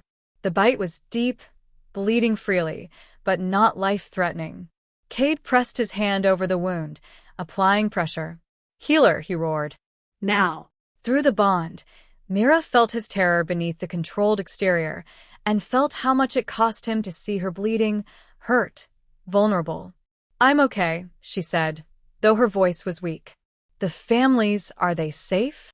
You're asking about refugees when you're bleeding out? Are they? Safe. He closed his eyes briefly, then nodded. Yes.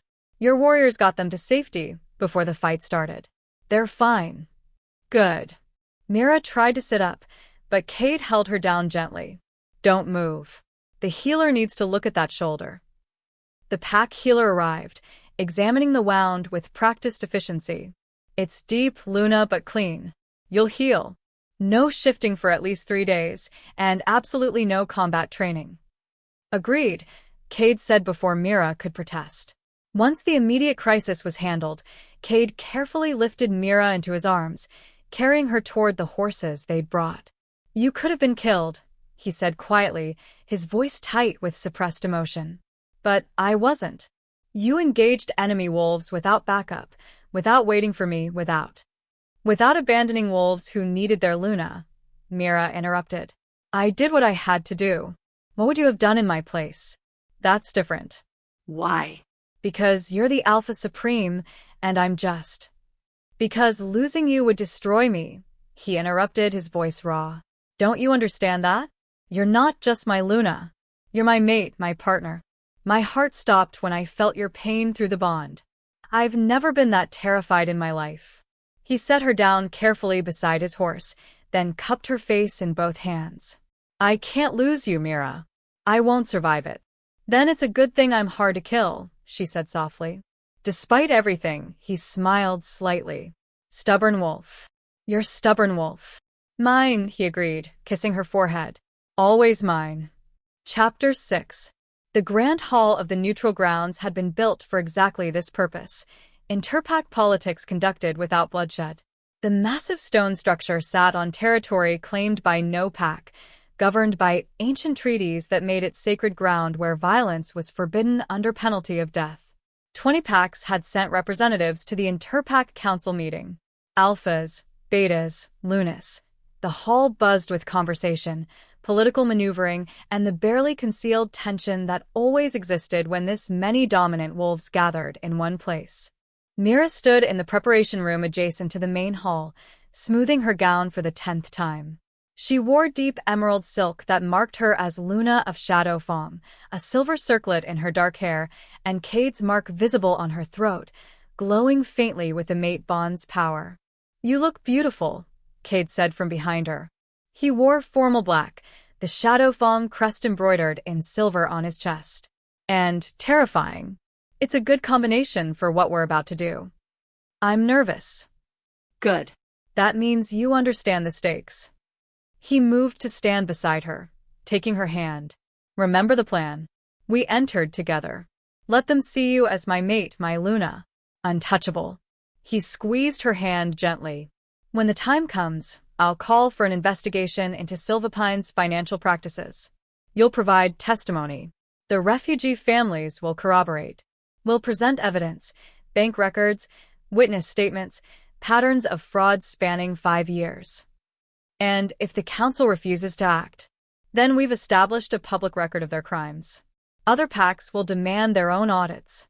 Silverpine's reputation will crumble whether the council acts or not. His eyes hardened. But they will act. I'll make sure of it. A knock at the door. Drake poked his head in, his expression grave. Everyone's assembled, Alpha Supreme. The Silverpine delegation just arrived. Through the bond, Mira felt Cade's satisfaction. Cold, controlled, dangerous. Perfect timing. Let them settle in, get comfortable. Then we make our entrance. They waited 5 more minutes. Long enough for the hall to fill, for conversations to start, for attention to drift. Then the herald's voice boomed through the hall. Alpha Supreme Cade Night Fong of the Shadow Fong Dominion and his Luna, Mira Night Fong. The hall went silent. Cade entered first, commanding every eye with the sheer force of his presence, tall, powerful, radiating the kind of dominance that made lesser wolves instinctively bare their throats. Then Mira, her hand on his arm, her spine straight, her head high. She felt the weight of hundreds of eyes assessing her, judging her, wondering about the mysterious Luna who'd appeared from nowhere. Some faces showed curiosity, others skepticism. A few open hostility. Then she caught Damian's scent. Her eyes found him across the hall, standing with his father, Alpha Marcus Cross, a stocky wolf with graying hair and calculating eyes, and his mother, Lady Vivian Cross, whose sharp features and colder eyes suggested she was the real power behind Silverpine's throne. Damian's face had gone white as fresh snow. Even from across the room, Mira could see his shock, his disbelief, his fear. Good. Let him be afraid. Alpha Cross's expression was harder to read. Surprise certainly, but also immediate calculation. He was already strategizing, trying to figure out how to handle this unexpected complication. And Vivian's eyes had narrowed dangerously, her sharp mind clearly racing through implications and potential responses. The council head, an ancient alpha named Sebastian Ironwood who governed the neutral grounds, stood at the center of the hall. Alpha Supreme Cade, Luna Mira. Welcome. We're honored by your presence. The honor is ours, council head, Cade said smoothly. He guided Mira to their designated seats, places of honor near the council table itself. May I present my mate, formerly of Silverpine Pack. Murmurs rippled through the hall like wildfire. A former Silverpine wolf mated to their greatest enemy? How unexpected. How scandalous. I was unaware of this connection, Sebastian said carefully. A former Silverpine wolf becoming Luna of Shadowfang is highly irregular. It was a private ceremony, as is our right, Cade said. But we're pleased to introduce her to the wider pack community now. Alpha Cross stood, his expression controlled, but his scent betraying agitation. Council head, if I may, this is highly irregular indeed. The wolf you've claimed as a mate was betrothed to my son. She disappeared before their ceremony under suspicious circumstances. He looked around the hall, playing to the audience. Now she reappears as Luna of Shadowfang? Surely you see how this appears. How does it appear, Alpha Cross? Cade's voice carried a dangerous edge. Like manipulation. Like a political move designed to embarrass my family and pack. Or... Mira spoke for the first time, her voice carrying clearly through the hall, like I survived an assassination attempt and sought refuge with the one alpha powerful enough to protect me. The hall erupted in whispers, shocked exclamations, and demands for clarification. Sebastian raised his hand for silence. These are serious accusations, Luna Mira. Assassination attempt. Yes, council head. Mira stood, and Cade stood with her, a united front. 3 days before I was to accept Beta Damian's mark, I discovered evidence of systematic embezzlement from Silverpine Pack funds. When I confronted him, demanding he make restitution before I would mate him, he chose to eliminate the problem. She kept her voice steady, factual, devoid of emotion. He drugged me with wolf's bane to prevent shifting or healing, then threw me from a moving carriage into a ravine during a storm. He left me to die. I would have died if the Alpha Supreme hadn't found me by chance on his territory. This is absurd, Damian shouted, his control finally snapping. She's lying. She ran away because she couldn't handle. Then explain the wolf's bane in her system when I found her. Cade interrupted, his voice cold as winter ice. Explain the broken bones, the hypothermia, the injuries consistent with being thrown from a moving vehicle. An accident. She must have. Must have what? Cade's lip curled, with contempt. Poison herself with wolfsbane, then threw herself from a carriage in the middle of nowhere during a storm? You'll have to do better than that, Beta Cross. Vivian Cross stood smoothly, her voice cultured and controlled. Council head, this is clearly a case of misunderstanding compounded by emotional instability. The girl, she emphasized the word dismissively, has obviously been influenced by our family's enemies. The Alpha Supreme has a known grudge against Silverpine. Of course he'd believe any accusation against us. Is it a grudge to seek justice for murder? Cade's voice cut like a blade through the hall. Your pack killed my brother 5 years ago. Made it look like an accident. I've never forgotten, and I never will. That was ruled accidental by this very council, Sebastian said carefully. We cannot relitigate closed cases without new evidence. Then let's discuss new evidence, Cade said. Luna Mira witnessed financial records showing systematic fraud, investments that don't exist, money diverted from widows' pensions, orphan funds, elderly care. Shall we investigate these claims? The word of one wolf is hardly evidence, Alpha Cross said dismissively. What about the word 5 families? Mira asked. She gestured, and the refugee families entered the hall.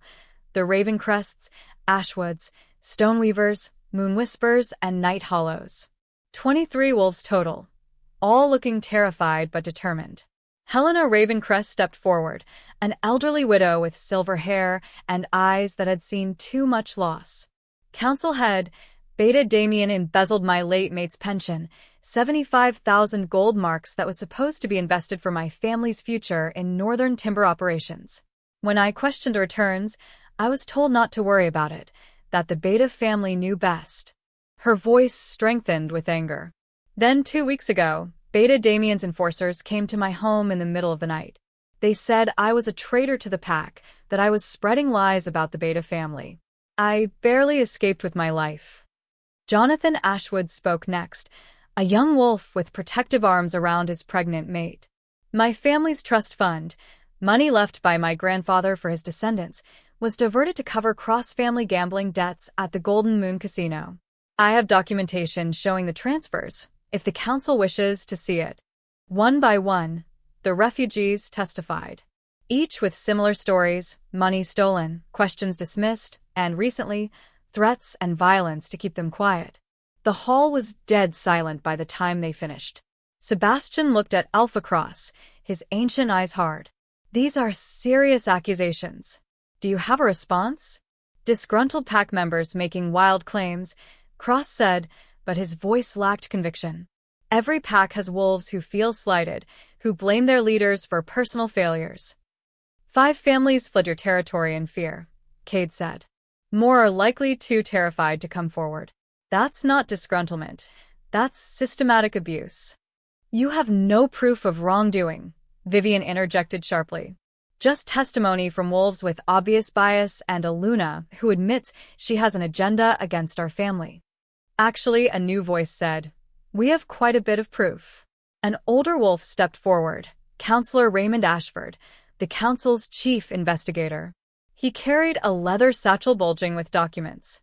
Council head, you asked me to conduct a preliminary investigation into Silverpine Pack's financial practices 3 weeks ago, after several other packs raised concerns about similar investment irregularities. Raymond opened the satchel, pulling out ledgers, bank statements, correspondence. I found systematic evidence of fraud spanning 5 years. Falsified investment returns, diverted funds, phantom projects that never existed. This isn't speculation or biased testimony. This is documented proof of embezzlement on a massive scale. The hall erupted in chaos. Alphas shouting questions, pack members demanding answers, the Silverpine delegation trying desperately to maintain some semblance of control. Sebastian banged his gavel repeatedly. Order. We will have order. When the noise died down, he looked at Alpha Cross with barely contained fury. Alpha Cross, in light of this evidence, I'm calling for a formal investigation into Silverpine Pack's financial practices. You and your son will submit all records to council investigators within 7 days. This is a witch hunt, Cross protested. This is justice, Sebastian corrected coldly. And if you refuse to cooperate, the council will declare Silverpine in violation of interpack law. That carries severe consequences: loss of territory, trade restrictions, potential disbandment of your pack leadership. His voice hardened. 7 days, Alpha Cross. Comply or face the consequences. He turned to Damian, who'd been standing frozen throughout the proceedings, his face a mask of fear and denial. Beta Damian Cross, you are hereby ordered to submit to council custody pending investigation into charges of embezzlement, fraud, and attempted murder. Guards, detain him. No. Damian's eyes flashed yellow, his wolf surging forward. I won't. He shifted mid-sentence, his tawny wolf launching toward the exit. But he'd barely taken 3 steps before Cade shifted, his massive gray wolf intercepting with brutal efficiency. They collided in a tangle of fur and fury. Despite the Sacred Ground's prohibition on violence, no one moved to intervene, and Alpha Supreme defending his mate against her attempted murderer fell under justified protection. The fight was brief and vicious. Cade was larger, stronger, infinitely more experienced. Within seconds, he had Damian pinned, jaws locked on the back of his neck in a hold that could easily become lethal. "Yield," Cade growled, the word garbled but understandable through his wolf form. Damian struggled for a moment, then went limp in submission. Cade held him for 3 more seconds, making his dominance absolutely clear, then released him and shifted back to human form. Someone tossed him clothes, which he pulled on with deliberate calm. "Beta Damian Cross," Cade said, his voice carrying through the silent hall, "attempted to murder my mate. Left her dying in the rain after poisoning her with wolfsbane. By pack law, that gives me the right to claim blood justice." "Alpha Supreme," Sebastian said carefully, "while we acknowledge your right, perhaps the council investigation should." "I'm not claiming it," Cade interrupted. "Yet." He let the word hang in the air, a promise and a threat. "I want it on record that if the council's investigation fails to deliver justice, I will pursue it myself." His eyes swept the hall, landing on each alpha present. "And any pack that stands in my way will be choosing a side in a war they cannot win." The threat was clear, unmistakable. No one doubted he meant it. Mira moved to stand beside Cade, her hand finding his. Through the bond, she felt his protective fury, his satisfaction at having Damian beaten and subdued, his absolute certainty that justice would be done. "Council head," she said quietly, "the wolves who fled to Shadowfang seeking refuge, they'll need protection while the investigation proceeds. I request the council grant them temporary sanctuary status." Sebastian nodded, relief flickering across his ancient features at the return to proper procedure. "Granted. The refugees are under council protection. Any wolf who harms them will answer to this body." He looked at the Silverpine delegation, his expression grave. "This session is concluded. Alpha Cross, you have 7 days. Use them wisely." As they left the hall, Mira felt the weight of hundreds of eyes following them. They'd done it, exposed Silverpine's crimes publicly, secured protection for the victims, put Damian in council custody where he couldn't hurt anyone else. But as they reached their carriage, Cade pulled her aside, his expression troubled. "That was the easy part," he said quietly. "What do you mean?" "Damian is contained. The investigation is underway. But Alpha Cross and his mate aren't contained. They won't accept defeat quietly." His voice was grim. "They'll fight back with everything they have. Bribes, political pressure, intimidation. And they'll target what I care about most." "What's that?" He touched her face gently. You. "They'll come for you, Mira. Try to discredit you, hurt you, maybe even try to finish what Damian started." Fear flickered through her, but she pushed it down. "Then we'll be ready." "We will," he promised, pulling her close. "Because I won't lose you. Not to them, not to anyone." Through the bond, Mira felt his absolute conviction, his fierce protectiveness, his growing love, no longer just the mate bond, but genuine emotion. "I love you," she said. The words came easily, naturally. "I know this started as a bargain, as a strategy. But Cade, I love you." His eyes widened slightly, then softened with something that looked remarkably like relief. "I love you too, little wolf. More than I thought possible." He kissed her forehead. "And I swear to you, we'll see this through together. Justice for the families they've harmed, justice for Matthias, justice for you." "Together," Mira agreed. They rode back to Shadowfang territory, hands clasped, the mate bond humming with contentment and purpose. The war with Silverpine wasn't over. But they'd won the first major battle, and they'd won it together. Chapter 7. 3 days after the council meeting, the first attack came.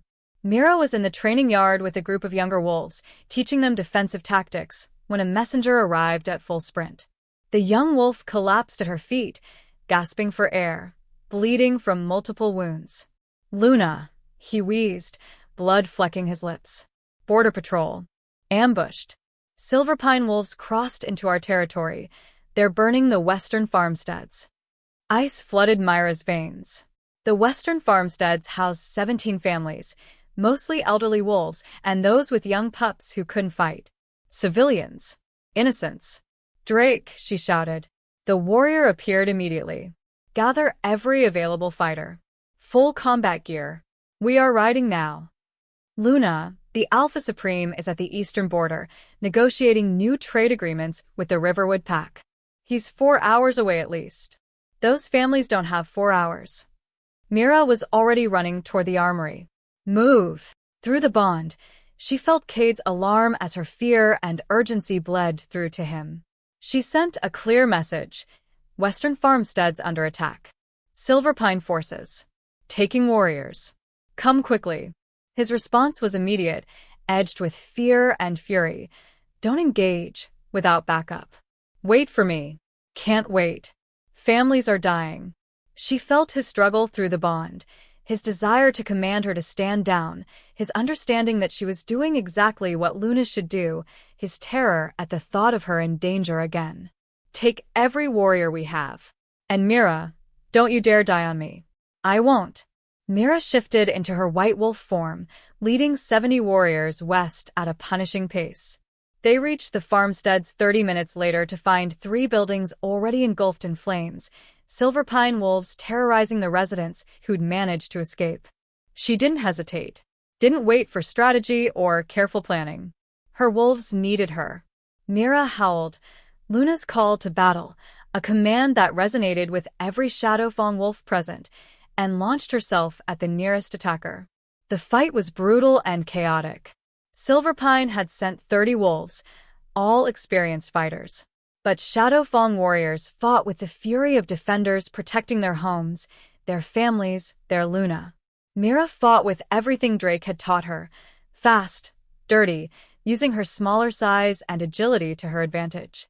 She was faster than the larger males, able to dart between them, strike vulnerable points, and retreat before they could counter. She took down 3 wolves in rapid succession, her jaws finding throats, her claws raking eyes and soft underbellies. But then a massive black male caught her, his jaws closing on her left hind leg with crushing force. Pain exploded through her. Through the bond, she felt Cade's answering roar of fury and fear. He felt her pain, knew she was injured, and was coming as fast as his wolf could run. But he was still too far away. The black wolf shook her viciously, trying to cripple her, to take her out of the fight. Mira twisted desperately, using her flexibility to reach around and sink her teeth into his ear, tearing it half off. He released her with a yelp of pain. Before she could recover, another wolf was on her, a scarred gray female with dead eyes and the scent of old blood permanently soaked into her fur. A killer, a wolf who'd murdered before and would do it again without hesitation. Mira was tiring. The leg wound was bleeding heavily, making it difficult to put weight on that limb. Her movements were becoming sluggish, predictable. The gray female sensed weakness and pressed her advantage, driving Mira back toward one of the burning buildings. The heat was intense, making it hard to breathe, hard to think. Not like this, Mira thought desperately. Not after everything we've survived. Then a massive gray wolf exploded through the flames. Cade, arriving with another 50 warriors from the eastern border. He moved like a force of nature, tearing through Silverpine wolves with brutal, terrifying efficiency. The scarred female who'd been attacking Mira tried to run. Cade caught her in 4 bounds, his jaws closing on her spine with a sickening crack. She dropped instantly, dead before she hit the ground. The remaining Silverpine wolves who weren't dead or dying fled, retreating back across the border. Cade shifted back to human form immediately, moving to where Mira lay panting in the dirt, blood staining her white fur. Shift, he commanded, his voice rough with barely controlled fear and fury. Let me see it. Mira shifted, crying out as pain lanced through her leg. The bite was deep and had possibly fractured bone. Blood poured from the wound. Cade's hands moved over her with practiced efficiency, applying pressure to slow the bleeding. Healer, he roared. Now. Through the bond, Mira felt his terror beneath the controlled exterior, felt how much it cost him to see her bleeding again, to know she'd been in danger. "I'm okay," she gasped. "The families, did we get them out?" 15 families safe. 2 elderly wolves died in the fires before we arrived. His jaw clenched. "You're asking about casualties when your leg might be broken? I'm their Luna. I need to know." Something flickered in his eyes, pride mixed with exasperation. "You're impossible. You love me anyway." "I really do." He kissed her forehead gently. "Even when you terrify me by charging into battle against superior numbers." The pack healer arrived, an elderly woman named Cassandra Moonbrook with gentle hands and sharp eyes. She examined Myra's leg carefully. "Fractured, not broken. You'll heal, Luna, but you need rest. No shifting for at least a week, no combat training for 2 weeks." She began wrapping the wound with practiced efficiency. "And you need to be more careful. You're not invincible, no matter how much you act like it." "I'll make sure she rests," Cade said firmly. After Cassandra finished, Cade carefully lifted Mira in his arms, carrying her toward his horse. "I could walk," she protested weakly. "You could also shut up and let me take care of you." So romantic. Despite everything, he smiled slightly. "I have my moments." Once they were mounted, Mira sitting in front of him, his arms securely around her, he spoke quietly, his voice rough with emotion. "When I felt your pain through the bond, when I knew you were fighting and I was too far away to protect you." He paused, his arms tightening around her. "I've never been that terrified. Not even when Matthias died."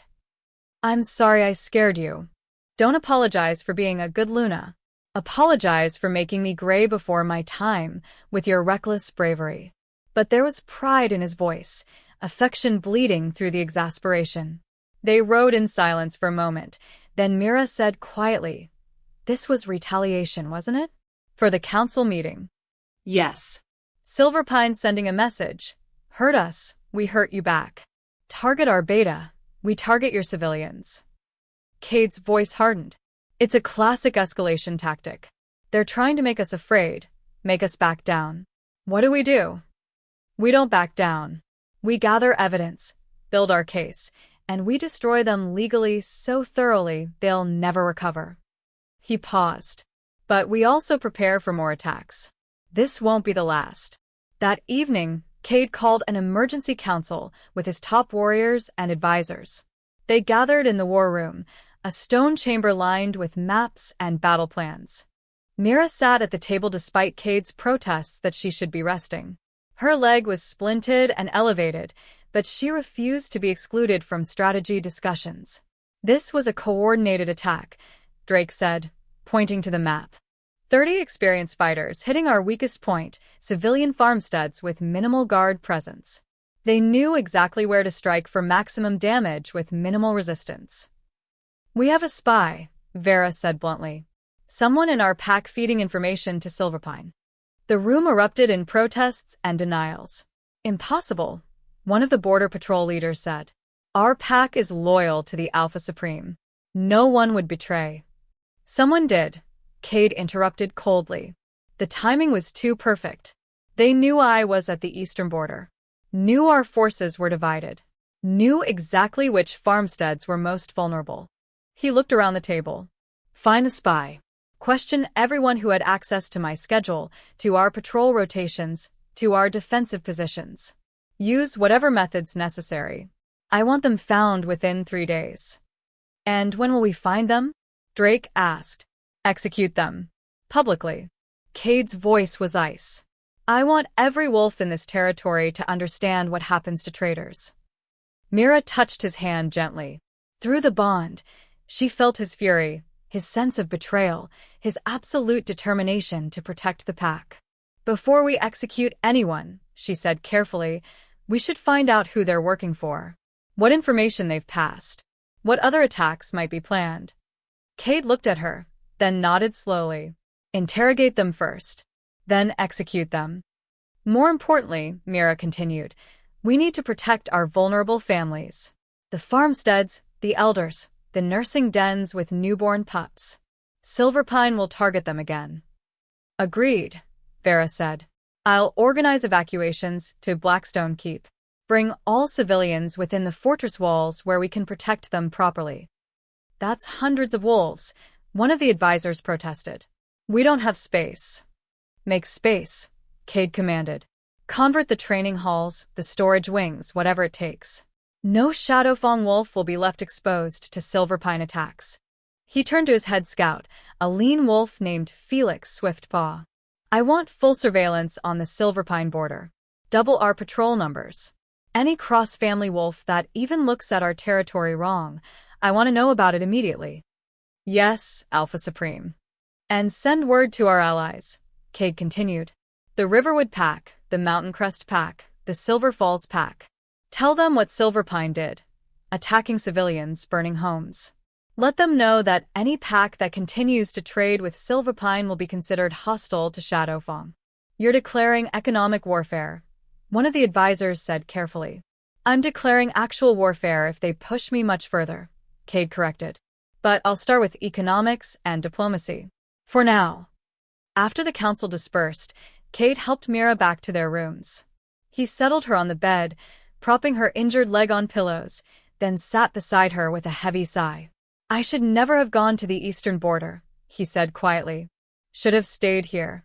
Kept you safe. You had diplomatic obligations. Trade agreements that benefit the entire pack. Mira took his hand. You can't be everywhere at once, Cade. That's why you have Luna. A Luna who keeps throwing herself into danger. A Luna who does her job. She squeezed his hand. I know it scares you. It scares me too. But I won't hide in the keep while our wolves are under attack. That's not who I am. He was silent for a moment, then leaned forward and kissed her gently. I know. It's one of the things I love about you, your courage, your refusal to let fear stop you from doing what's right. He rested his forehead against hers. It's also the thing that's going to give me a heart attack before I'm 40. You're already 33. You'd better get used to it. Despite everything, he laughed. Impossible wolf. You're impossible wolf. Mine, he agreed, kissing her again. Always mine. 2 days later, they found the spy. A young Omega named Peter Ashcroft who'd been working in the Keep's administrative offices. He had access to Cade's schedule, to patrol rotations, to defensive positions. And he'd been passing information to Silverpine for 3 months. When confronted, he broke immediately, confessing everything. They have my sister, he sobbed, restrained in the dungeons beneath Blackstone Keep. Lady Vivian Cross. She took my sister when she found out I worked here. Said if I didn't provide information, they'd kill her. I didn't have a choice. Cade stood before him, his expression carved from stone. You always have a choice. You could have come to me, asked for help. Instead, you betrayed your pack, and 2 elderly wolves died because of the information you provided. I'm sorry. Please, Alpha Supreme, I didn't know they'd attack civilians. What else have you told them? Mira asked quietly. She stood beside Cade despite her injured leg, refusing to be excluded from this interrogation. Everything they asked for. Your schedule, Luna. The Alpha Supreme's movements. Defensive weak points. Peter's voice shook. They're planning something bigger. I don't know what, but Lady Vivian said the farmstead attack was just the beginning. When? Cade demanded. I don't know. She doesn't tell me their plans, just demands information. Cade looked at Drake, who stood guard at the door. Double the guards on the keep.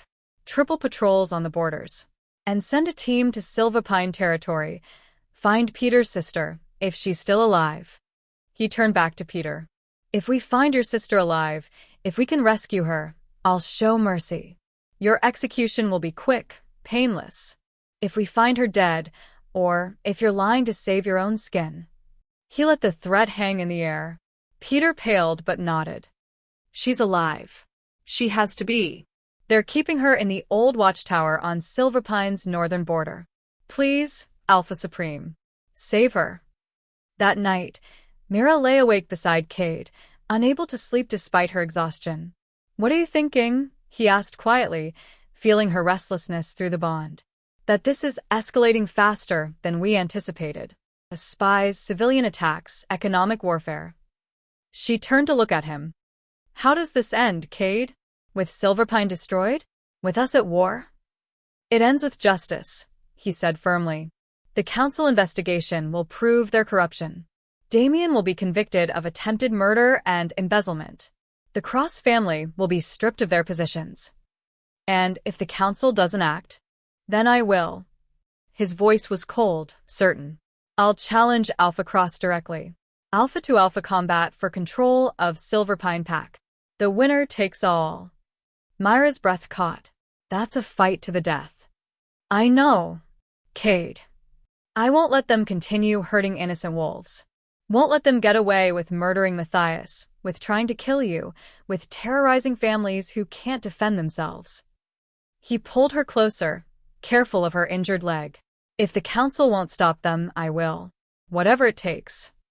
Through the bond, Mira felt his absolute conviction, his willingness to risk everything for justice. Then I'll be beside you, she said. Whatever comes, whatever it takes. Always, always. They held each other in the darkness, two wolves bound by fate and choice, preparing for the storm they both knew was coming. Because Silverpine wouldn't stop. Lady Vivian Cross wouldn't accept defeat quietly. And somewhere in the shadows, she was planning her next move, something bigger, more dangerous than burning farmsteads. Something that would test Cade and Myra's bond like nothing before. Chapter 8. For days after finding the spy, Drake returned from Silverpine territory with grim news. Cade and Mira were in his study, reviewing council documents, when the warrior entered without knocking, a breach of protocol that spoke to the urgency of his report. We found Peter's sister, Drake said without preamble. And Cade stood, his body tensing. She's alive. Barely. They kept her in the watchtower like Peter said, but Drake's jaw clenched. She's been tortured, Alpha Supreme. Systematically. For weeks. They wanted to make sure Peter stayed compliant. Mira felt sick. Where is she now? With the healers. Cassandra says she'll survive physically, but mentally. Drake shook his head. She may never fully recover. Lady Vivian will pay for this, Cade said quietly, his voice deadly calm. Add it to the list of crimes we're building against them. There's more. Drake pulled out a sealed letter. We found this in the watchtower. Hidden but obviously meant to be discovered. It's addressed to you, Alpha Supreme. Cade took the letter, breaking the Cross family seal. His eyes scanned the contents, and Mira felt fury and suspicion surge through the bond. What does it say? She asked. He handed it to her without a word. The handwriting was elegant, feminine. Lady Vivian's hand. Alpha Supreme Cade Nightfang. By now you've discovered our insurance policy, the spy, the girl. How predictable. You play at being righteous, but you're just as ruthless as any of us when your territory is threatened. Let's dispense with pretense. You want to destroy my family. I want to preserve it. We're at an impasse that benefits neither of us. I propose a meeting. Neutral ground. Just you and me. No guards, no witnesses. We discuss terms like civilized wolves instead of continuing this exhausting back and forth. Tomorrow night. Midnight. The old stone bridge that marks the boundary between our territories. Come alone, or don't come at all. If you refuse, I'll assume you prefer continued bloodshed. And I assure you, Alpha Supreme, you haven't seen the extent of what I'm willing to do to protect my family. Choose wisely. Vivian Cross. It's a trap, Mira said immediately. Obviously, Cade agreed. You're not seriously considering going? I'm considering it very seriously. He moved to the window, staring out at the darkening sky. Vivian is the real power in Silverpine. Always has been. Alpha Cross is a figurehead. Damian is a blunt instrument. But Vivian? She's the strategist, the planner. Which is exactly why this is a trap, Mira insisted. She wants you alone, vulnerable. She'll have assassins waiting. Or she'll try to kill you herself. Possibly. Cade turned to face her. But she's also smart enough to know that killing me directly would trigger a war Silverpine can't win. My pack would tear them apart out of pure vengeance. So, what's her real goal? Information. Leverage. She wants to assess me face to face, figure out what I want and what I'll accept. His eyes narrowed. And she wants to see if she can manipulate me. Offer me something I want badly enough to negotiate. Like what? Proof about Matthias's death. Evidence I've been searching for.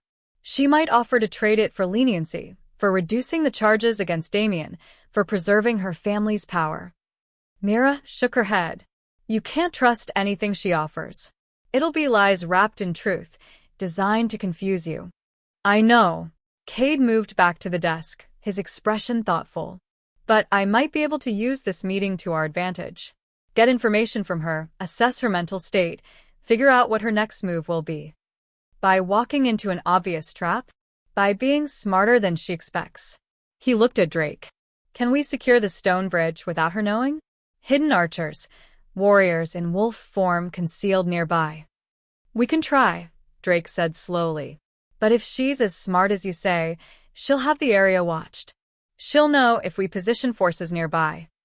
Then we don't position them nearby. We position them far enough away that she won't detect them, but close enough to respond if things go wrong. Kate's mind was clearly racing through possibilities. And we'll have Mira listening through the bond. If I'm in danger, she'll know immediately.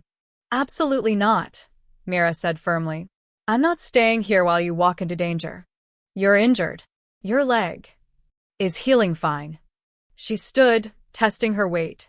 The splint was off now, and while the leg was still tender, she could walk on it. I can shift. I can fight if necessary. And I'm not letting you face that woman alone. Through the bond, Cade felt her determination, her absolute refusal to be left behind. Stubborn wolf, he muttered. You're stubborn wolf, she corrected. And I'm coming with you to that bridge whether you like it or not. She said to come alone. Then I'll stay hidden. But I'll be there, Cade. Close enough to help if you need it. They stared at each other for a long moment, a battle of wills between two dominant wolves who both refused to back down. Finally, Cade sighed. Fine. But you stay hidden unless I give the signal. And if things go wrong, you run. You get back to Blackstone, and you lead the pack. Understood? If things go wrong, I fight beside you. That's what mates do. Mira. Those are my terms. Take them, or I'll follow you anyway, and you won't even know I'm there until it's too late. Despite the tension, Drake smiled slightly. She's got you there, Alpha Supreme. Cade looked at his mate, injured but unbowed, fierce and loyal and completely unwilling to let him face danger alone. You're going to be the death of me, he said. Not if I have anything to say about it. The next night, Mira crouched in wolf form behind a cluster of rocks 50 yards from the old stone bridge. Her white fur blended with the late winter snow, making her nearly invisible in the moonlight. Through the trees, she could see Cade approaching the bridge from the Shadowfang side. Alone, as Vivian had demanded, wearing only dark pants and a shirt despite the cold. From the Silverpine side, Lady Vivian Cross emerged. She was tall, elegant, dressed in finery that seemed absurd for a midnight meeting on a border bridge. Her dark hair was swept up in an elaborate style, her face beautiful but cold as winter ice. They met in the middle of the bridge. Mira couldn't hear their words from this distance, but through the bond, she felt Cade's controlled fury, his wariness, his sharp focus on every word Vivian spoke. She wished desperately that she could hear the conversation. What was Vivian offering? What threats was she making? Then she caught a scent on the wind that made her wolf stiffen in alarm. Silverpine wolves. Multiple signatures. Moving through the forest to the north, circling around behind Cade's position. Trap she sent through the bond. Silverpine wolves north of your position. At least 10. She felt Cade's acknowledgement, and felt him subtly shift his stance to account for the new threat. But he didn't run. Didn't signal for backup. He kept talking to Vivian like nothing had changed. What was he doing? Then Mira caught another scent, this one from the south. More Silverpine wolves. Another 10 at least. They were surrounding the bridge, cutting off all escape routes. South 2, she sent urgently. 20 wolves total. Cade, get out of there. Not yet. Need to hear what she's offering. She's not offering anything. It's a trap, she's going to kill you. Trust me. On the bridge, Vivian was still talking, her elegant hands gesturing as she spoke. Cade listened, his expression unreadable. The Silverpine wolves were getting closer. 30 yards. 20. They were going to attack any second. Mira made a decision. She howled, Luna's warning, a call to arms that echoed through the forest. Immediately, Shadowfang warriors emerged from concealed positions all around the bridge. Drake had positioned them farther out than Vivian had anticipated, beyond her scout's detection range. 50 warriors in wolf form, surrounding the Silverpine forces. On the bridge, Vivian's expression shifted from confident to shocked to furious in rapid succession.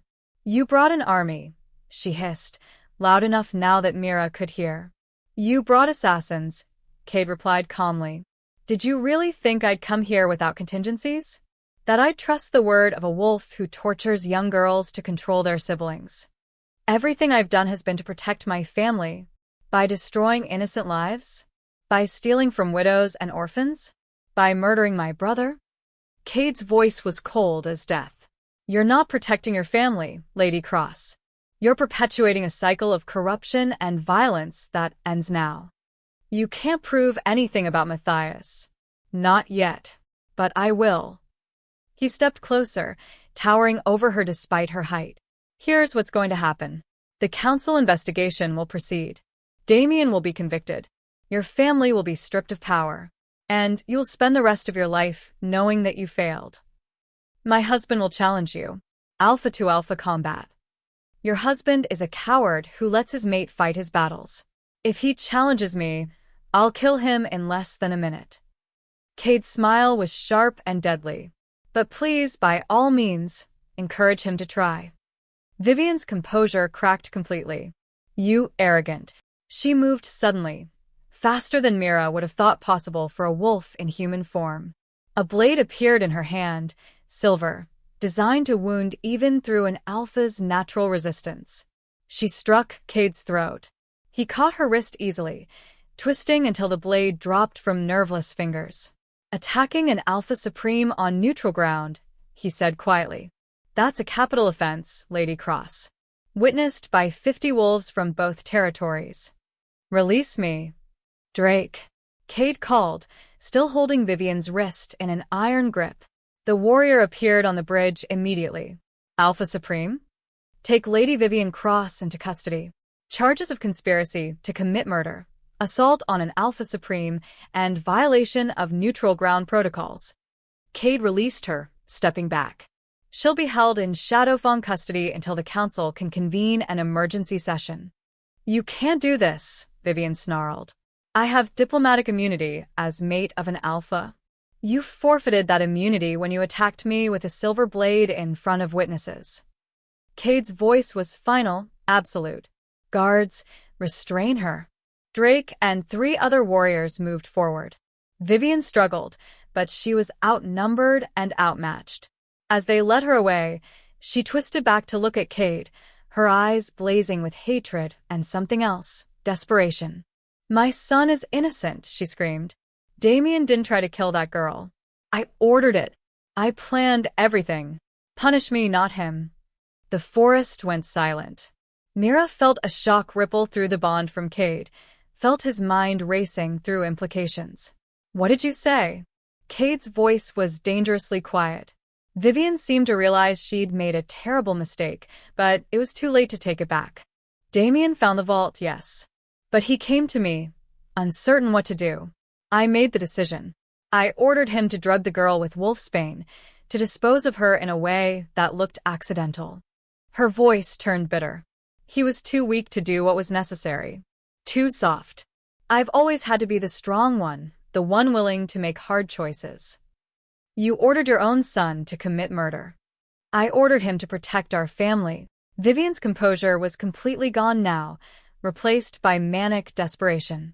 That girl would have destroyed everything we'd built. She had to be eliminated. It was the only logical choice. And Matthias? Cade's voice was barely more than a whisper. Did you order his death too? Vivian laughed, a harsh, broken sound. Your brother was investigating our financial practices. getting too close to the truth. Yes, I ordered his carriage sabotaged. Yes, I had witnesses bribed to claim he was drunk and reckless. And yes, I would do it again to protect my family. She stood straighter, defiant even in restraints. So go ahead, Alpha Supreme. Execute me. Destroy me. But I know that everything I did was for Damian, for our pack. I regret nothing. Cade was silent for a long moment. When he spoke, his voice was hollow, drained of emotion. You just confessed to murder in front of 50 witnesses. The council will have no choice but to convict you. He looked at her, and Mira felt his satisfaction mixed with profound sadness through the bond. You're right about one thing. You'll be destroyed. But Damian? He might actually survive this. Might get a reduced sentence as a manipulated accomplice instead of a murderer. Understanding dawned in Vivian's eyes. Horror at what she'd just done. No. No, I didn't. You just saved your son by condemning yourself. Congratulations, Lady Cross. You finally made the right choice. He turned to Drake. Take her to the dungeons. Maximum security. And record everything she said, every word. We'll need it for the council. As Vivian was dragged away, still screaming protests and denials, Mira emerged from her hiding spot, shifting back to human form. Cade pulled her into his arms immediately, holding her tight. Are you all right? She asked, feeling his tumultuous emotions through the bond, satisfaction, grief, vindication, sorrow. She confessed. To everything. Matthias's murder, your attempted murder, all of it. His voice was rough. We have justice. Finally. Then why do you feel so sad? Because Matthias is still dead. Because vengeance doesn't bring him back. Because. He paused, struggling with words. Because Vivian was right about one thing. She did it all for family. Twisted, wrong, evil, but motivated by love for her son. And now both of them will pay the price for her choices. Mira held him tighter. Justice isn't always satisfying, but it's still necessary. I know. He kissed the top of her head. Let's go home. We have a confession to document and a council to notify. And then we start rebuilding. Create something better from the ashes of what they destroyed. Together, they walked back toward Shadowfang territory, surrounded by warriors, carrying the weight of justice finally served. Chapter 9. The emergency council session was held 3 days later. The grand hall was packed beyond capacity. Every alpha who could make the journey had come, along with their advisors, witnesses, and anyone else who wanted to see the conclusion of what had become the most talked-about case in decades. Mira sat beside Cade at the council table, wearing formal Luna regalia, deep blue silk with silver embroidery, the Shadowfang crest prominent on her shoulder. Her hair was swept up in an elegant style, and Cade's mark gleamed on her throat. She looked every inch a Luna. Confidence. Powerful. Unbreakable. Nothing like the dying wolf Cade had found in the ravine 6 months ago. Across the hall, in restraints and under heavy guard, sat Lady Vivian Cross and her son Damian. Alpha Marcus Cross sat separately, looking like he'd aged 10 years in the past week. His mate and son imprisoned, his pack in chaos, his reputation destroyed. Council head Sebastian Ironwood called the session to order. We are gathered to address the charges against Lady Vivian Cross and Beta Damian Cross of Silverpine Pack. His ancient voice carried through the hall. Charges of embezzlement, conspiracy to commit murder, attempted murder, and in Lady Vivian's case, successful murder of Matthias Nightfang, brother to Alpha Supreme Cade Nightfang. He looked directly at Vivian. Lady Cross, you confessed to these crimes in front of 50 witnesses 3 nights ago. Do you recant that confession? Vivian sat perfectly still. Her elegant composure returned despite the restraints. No, council head. I confess freely, and I stand by every word. Murmurs rippled through the hall. You understand that confession to murder carries a mandatory death sentence under Interpack law? I understand. Sebastian turned to Damian. Beta Cross, your mother claims she ordered you to commit these crimes, that you were merely following her instructions. How do you plead?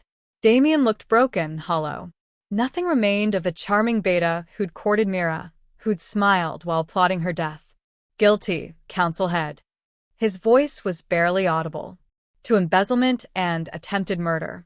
I knew what I was doing was wrong. But she's my mother. She said it was necessary to protect the family. I believed her. Coward, Vivian hissed. Stand up for yourself. Silence, Sebastian commanded. Lady Cross, you will speak only when directly addressed.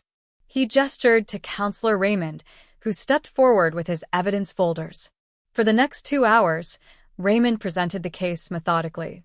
Bank records showing systematic theft. Testimony from the refugee families. Documentation of Vivian's payments to assassins, to witnesses, to anyone who'd helped cover up her crimes. And the confession, recorded by 3 different witnesses, notarized and sealed, impossible to deny. When Raymond finished, the hall was silent.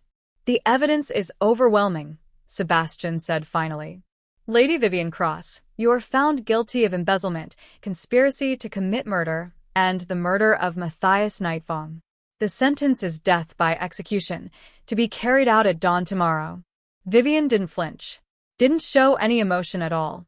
Beta Damian Cross, Sebastian continued, you are found guilty of embezzlement and attempted murder. However, given the coercion by your mother and your cooperation with this council, your sentence is reduced. Life imprisonment in the Northern Penal Territory, with possibility of parole after 20 years. Damian's head dropped. Whether in relief or despair, Mira couldn't tell. Alpha Marcus Cross, Sebastian said, turning to the broken wolf who'd lost everything. You are not charged with direct involvement in these crimes. However, as Alpha of Silverpine, you bear responsibility for the systematic corruption that occurred under your leadership. He paused, letting the weight of his words settle. The council hereby removes you from your position as Alpha of Silverpine Pack.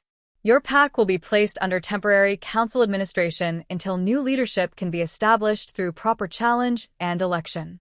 Marcus didn't protest. Didn't argue. He simply nodded, accepting his fate with the exhaustion of a wolf who had nothing left to fight for. One more matter, Sebastian said. He looked at Mira. Luna Mira, please approach. Mira stood, her heart racing. What was this about? She walked to the center of the hall, acutely aware of hundreds of eyes on her. Luna Mira, Sebastian said, his voice softer now, almost kind. 6 months ago, you were left to die by wolves who should have protected you. You survived through strength and will, and you sought not just revenge, but justice for all the wolves who'd been victimized. He gestured to the refugee families who sat together in one section of a hall. Because of your courage, because of your refusal to stay silent, corruption has been exposed and innocent wolves have been protected. You have exemplified what it means to be a true Luna, putting the welfare of others above personal safety. Sebastian pulled out an ornate scroll. On behalf of this council and the packs we represent, I present you with the Silver Moon Commendation, the highest honor we can bestow on a Luna. It recognizes exceptional courage, wisdom, and service to the greater wolf community. The hall erupted in applause. Not polite acknowledgement, but genuine respect and admiration. Mira felt tears prick her eyes as Sebastian placed a silver medallion around her neck, a crescent moon surrounded by stars, beautiful and weighty, with significance. Thank you, council head, she managed. But I didn't do this alone. The refugees who came forward despite their fear, the warriors who fought to protect innocent families, the Alpha Supreme who gave me a chance when he could have left me to die, they all deserve recognition too. Spoken like a true Luna, Sebastian said with a rare smile. Recognizing the contributions of others while minimizing your own. That humility, combined with your courage, will serve you well. Mira returned to her seat beside Cade, who took her hand and squeezed gently. Through the bond, she felt his fierce pride, his love, his absolute certainty that she deserved every bit of recognition she'd received. I'm proud of you, he sent through the bond. So damn proud. We did this together, she sent it back. I couldn't have survived without you. And I wouldn't have had the evidence to destroy them without you. His thumb brushed over her knuckles. We make a good team, little wolf. the best team. The execution took place at dawn. Pack law required the Alpha Supreme who'd brought the charges to carry out the sentence personally. Cade stood in the execution courtyard as the sun rose, his face expressionless, his sword ready. Vivian was brought out, still elegant even in prisoner's clothes, still defiant even facing death. "Any last words?" Sebastian asked, as tradition required. Vivian looked directly at Cade. "I regret nothing I did to protect my family. If I had another chance, I'd make the same choices." Her voice was steady, certain. "That's what real love looks like, Alpha Supreme. Sacrifice. Doing whatever's necessary." "No," Cade said quietly. "Real love is protecting without destroying others. It's a sacrifice that doesn't require innocent blood." He raised the sword. "You chose wrong, Lady Cross. And now you pay the price." The execution was swift, clean. Vivian died instantly, her head severed in one clean strike. Cade felt no satisfaction, no sense of victory, only profound sadness that it had come to this, that corruption and twisted love had led to so much death and pain. Mira stood beside him, her hand finding his. Through the bond, he felt her support, her understanding, her shared grief. "It's done," she said softly. "Justice has been served." "Yes." He cleaned the sword, sheathing it. "And now we rebuild." 3 months later, Silverpine Pack had new leadership. A young alpha named Lucas Stoneheart had won the challenge, defeating 2 other contenders fairly. He was honorable, progressive, determined to rebuild Silverpine's reputation through transparency and genuine care for his pack members. His first act as alpha was to return every stolen gold mark to the families who'd been robbed, using cross-family assets to make restitution. His second act was to request a formal alliance with Shadowfang. "Our packs have been enemies for too long," Lucas said during his visit to Blackstone Keep. "We've both suffered because of old grudges and corrupt leadership. It's time to build something better." Cade considered the young alpha carefully. Through the bond, he felt Myra's gentle encouragement, her belief that peace was worth pursuing. "An alliance," Cade said finally. "Trade agreements, mutual defense pacts, cultural exchanges. But it will take time to rebuild trust."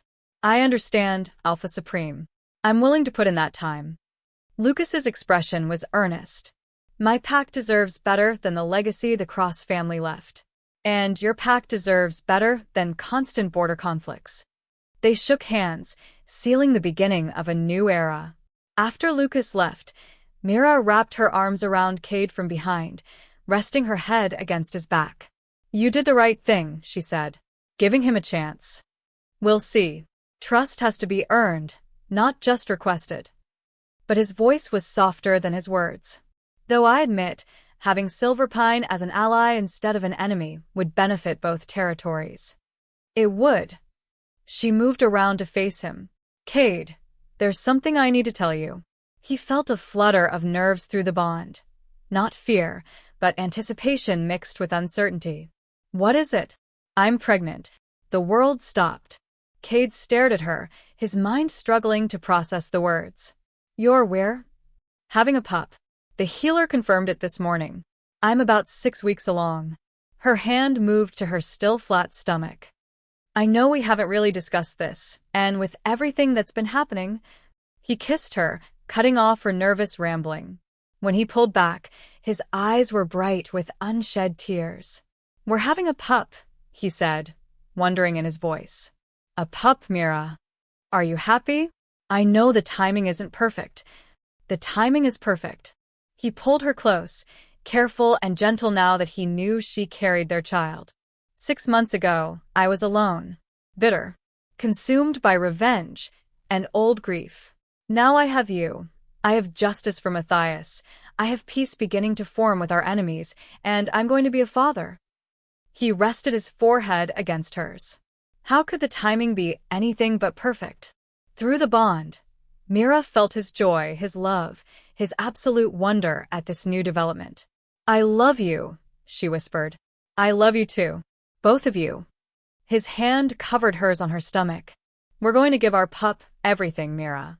Safety, Love, a pack that values justice and compassion over power and greed.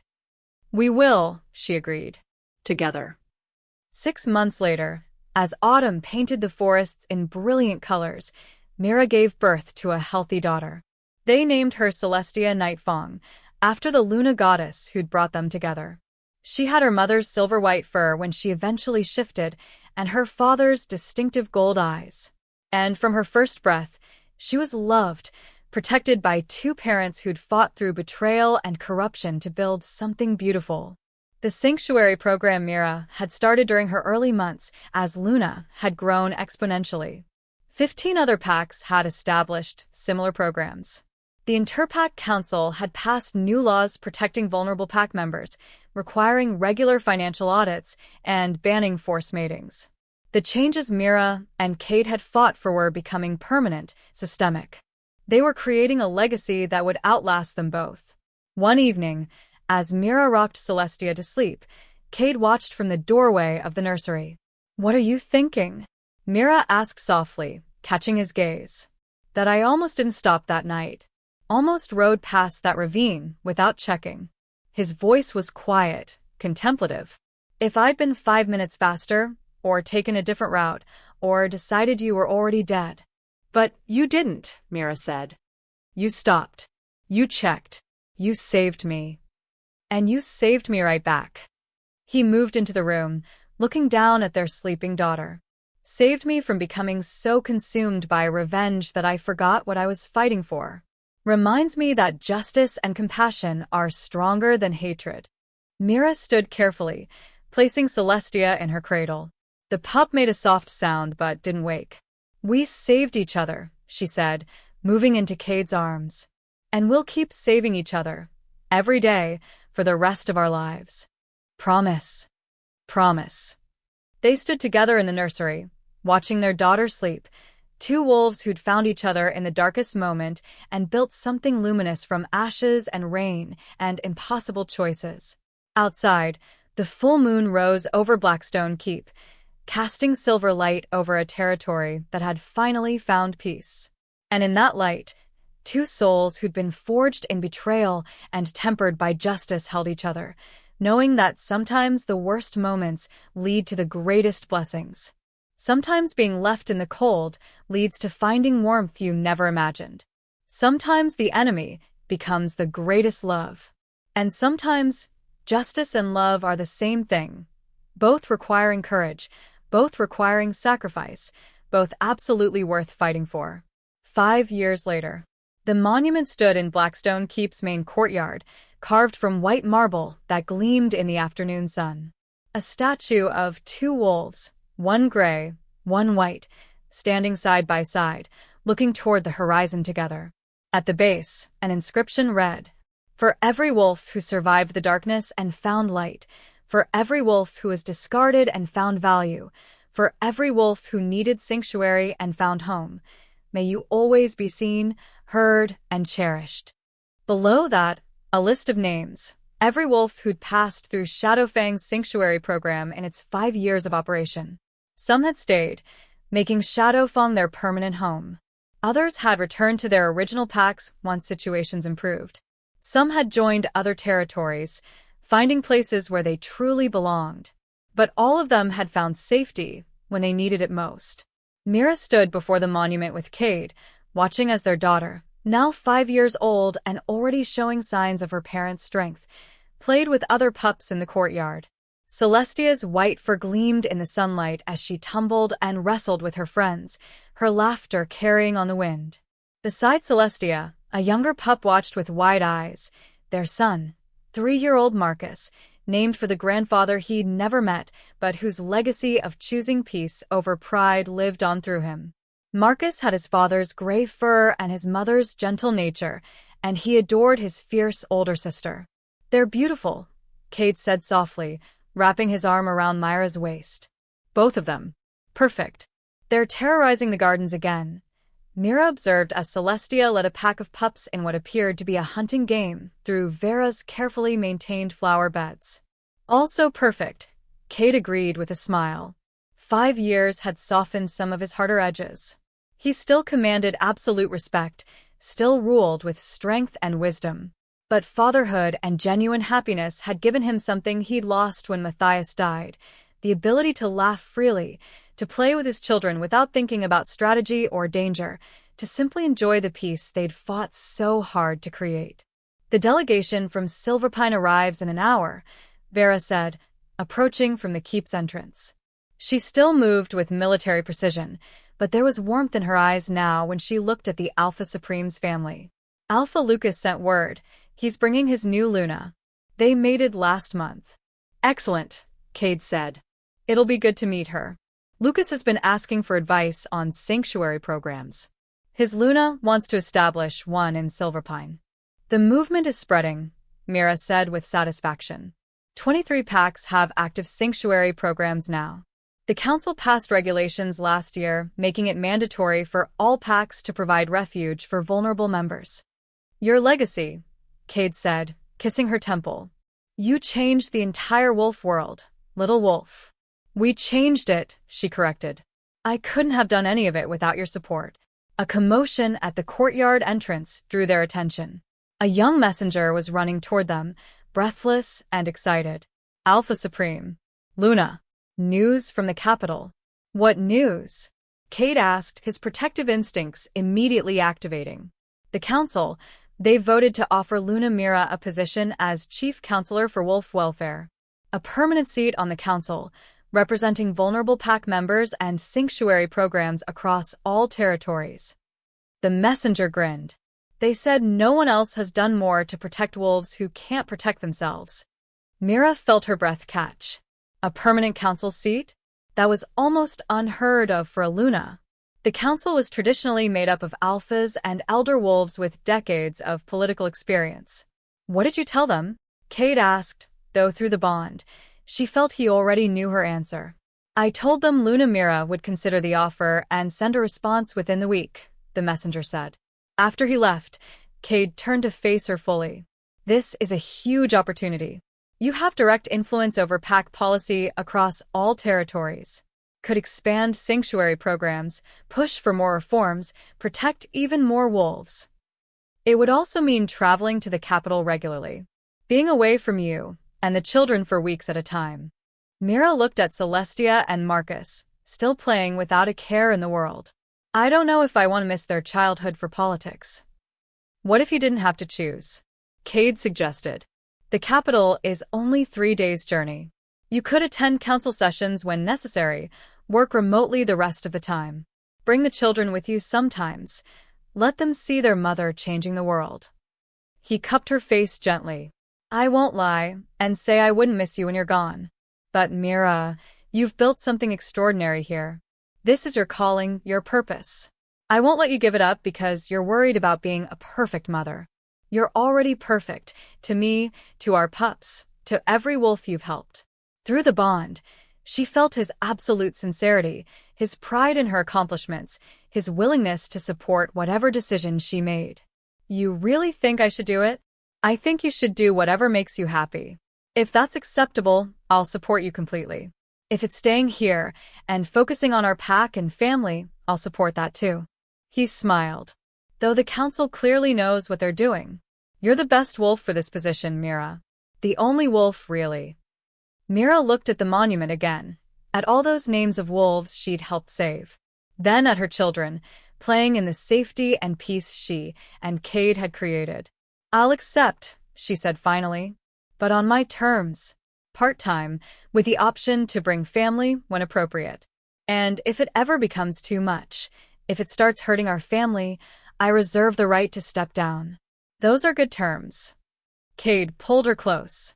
And I'll make sure the council agrees to all of them. They need you more than you need them. An hour later, Alpha Lucas Stoneheart arrived with his new Luna, a gentle wolf named Isabel Morningstar, who'd once been betrothed to Matthias. When Cade saw her, Mira felt complex emotions surge through the bond: grief, nostalgia, and surprisingly, a kind of peaceful acceptance. Isabel, he said quietly. It's been a long time. Alpha Supreme. She bowed respectfully. I hope my presence doesn't cause you pain. I know Matthias and I were. You were important to him, Cade interrupted gently. And he would be happy to know you found a good mate, a good alpha who treats you well. He looked at Lucas. You're taking care of her? With my life, Lucas said sincerely. Good. Cade extended his hand. Then welcome to Blackstone Keep. Both of you. Over dinner, they discussed the alliance between Shadowfang and Silverpine, now 5 years strong and growing stronger each year. Trade flourished between the territories. Joint patrols protected their shared borders. Young wolves from both packs trained together, building friendships that would last lifetimes.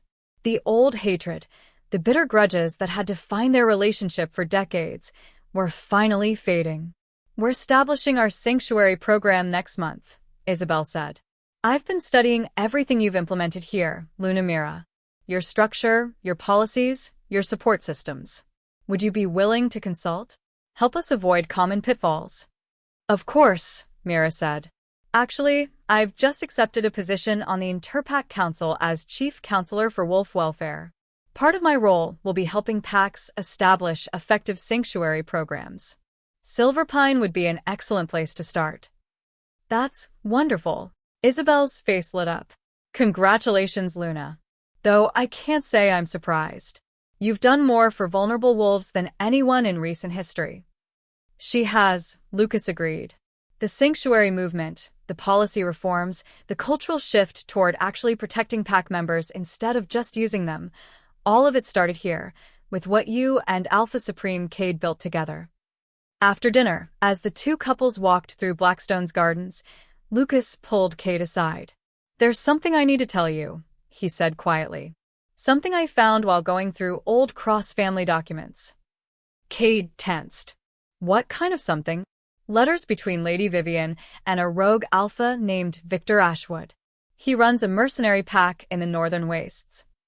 Lucas pulled out a sealed envelope. According to these letters, Vivian paid him to sabotage Matthias's carriage. She wanted someone with no connection to Silverpine to do the actual work, to make it untraceable. Cade took the envelope with shaking hands. Victor Ashwood is still alive. According to my scouts, yes. Operating out of the Frozen Peaks region. He's been running criminal operations for years. Assassination, kidnapping, smuggling. But he's careful, never leaves enough evidence for the council to act. Until now. Cade's voice was cold, controlled fury. These letters are evidence. Direct connection between him and Matthias's murder. I thought you should have them. Decide what to do. Lucas met his eyes. For what it's worth, I'm sorry. Sorry that this happened. Sorry that my pack was responsible. Sorry that you had to wait so long for justice. Cade was silent for a long moment, staring at the envelope. Then he handed it back. Keep it. Submit it to the council. Let them handle Victor Ashwood through proper channels. His voice was firm, certain. I've spent enough of my life consumed by revenge. I have a mate who loves me, children who need me, a pack that depends on me, and a future to build. He looked toward where Mira stood with Isabel, laughing at something the younger Luna had said. Matthias wouldn't want me to throw all of that away chasing one more ghost. He'd want me to live, to be happy, to create something better than what destroyed him. Lucas looked surprised but respectful. You've changed, Alpha Supreme.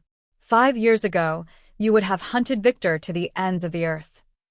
5 years ago, I hadn't learned that love and family are worth more than revenge. Cade smiled slightly. I had a very good teacher. That night, after the guests had left and the children were asleep, Mira and Cade stood on their private balcony, watching the moon rise over Shadowfang territory. Lucas told me about Victor Ashwood, Mira said quietly. About the letters proving he killed Matthias. I know. And you're really going to let the council handle it? Not go after him yourself. Cade pulled her into his arms, resting his chin on top of her head. 5 years ago, I would have taken an army north and burned Victor's entire operation to the ground. Consequences be damned. What changed? You. Our children. This life we've built. He turned her to face him. Revenge was all I had, Mira. It was the only thing that kept me going after Matthias died. But then I found you, And suddenly I had something worth living for instead of just something to die avenging. He cupped her face gently. I have justice for Matthias. Vivian paid for her crimes. I have peace with Silverpine.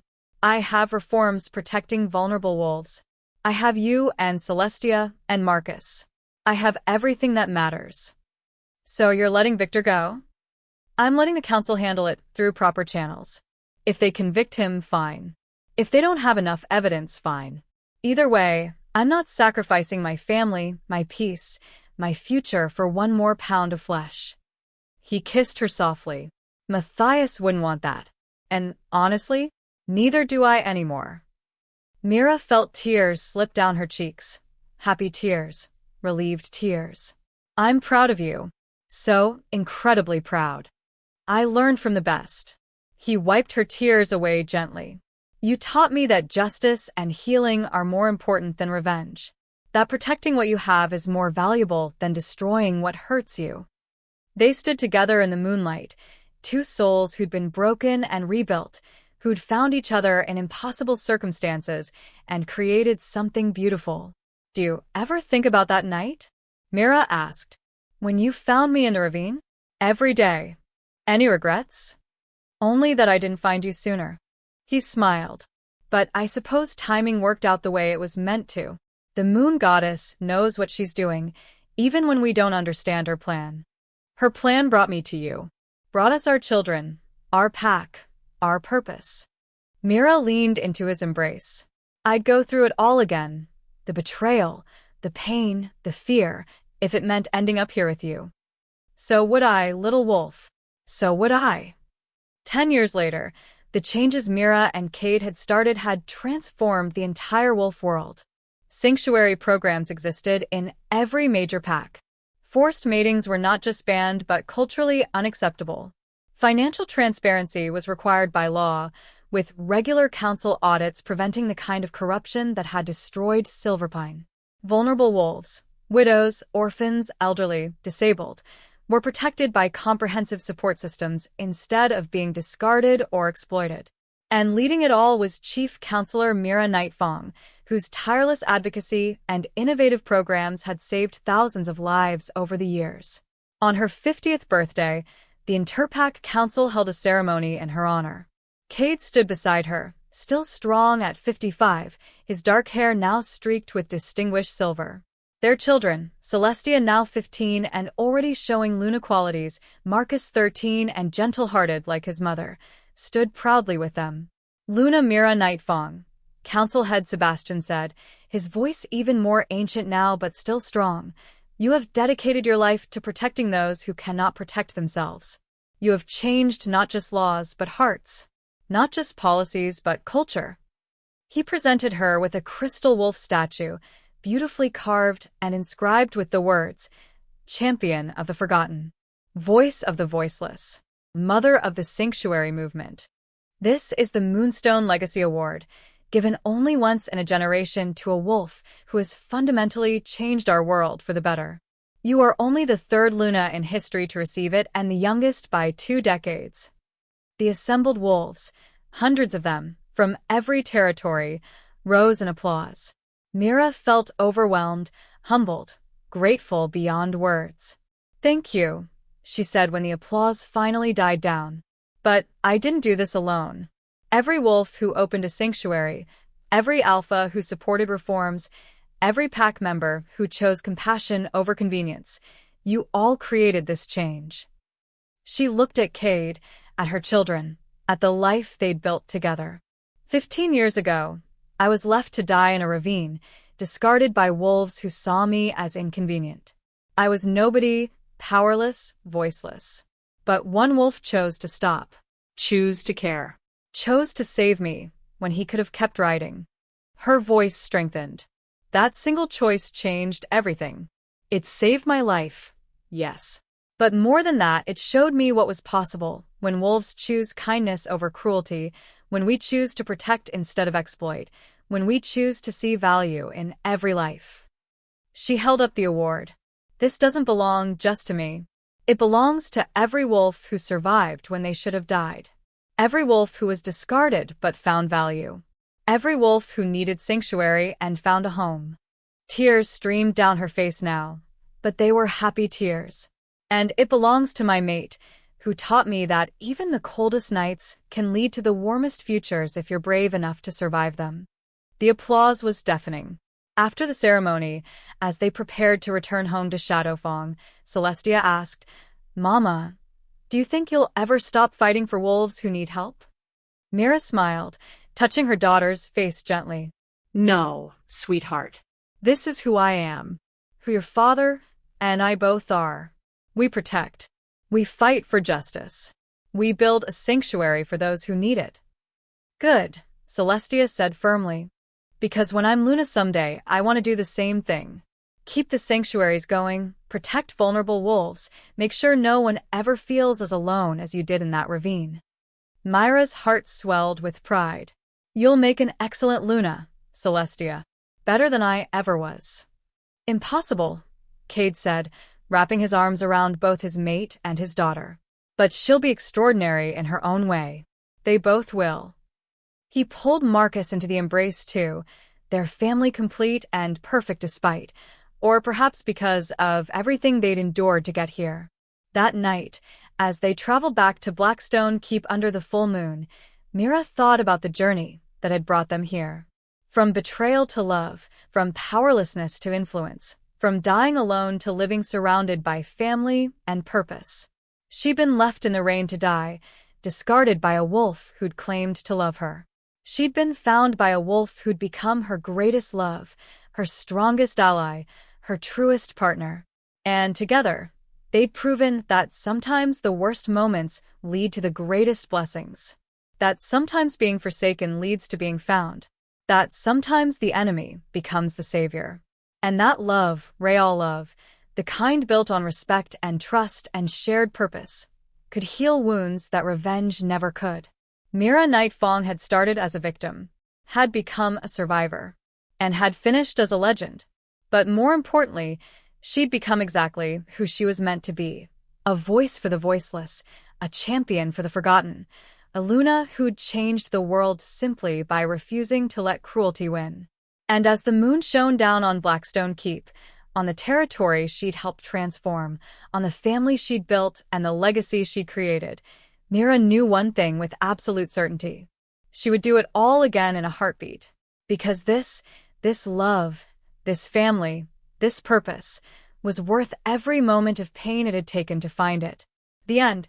Thank you for listening to Forsaken Luna on Wolf Heart Tales. Mira and Cade's journey from enemies to soulmates, from betrayal to justice, from survival to legacy is now complete. If their story touched your heart, please leave a comment below sharing your favorite moment. And remember, even in your darkest hour, the moon goddess may be leading you to exactly where you need to be.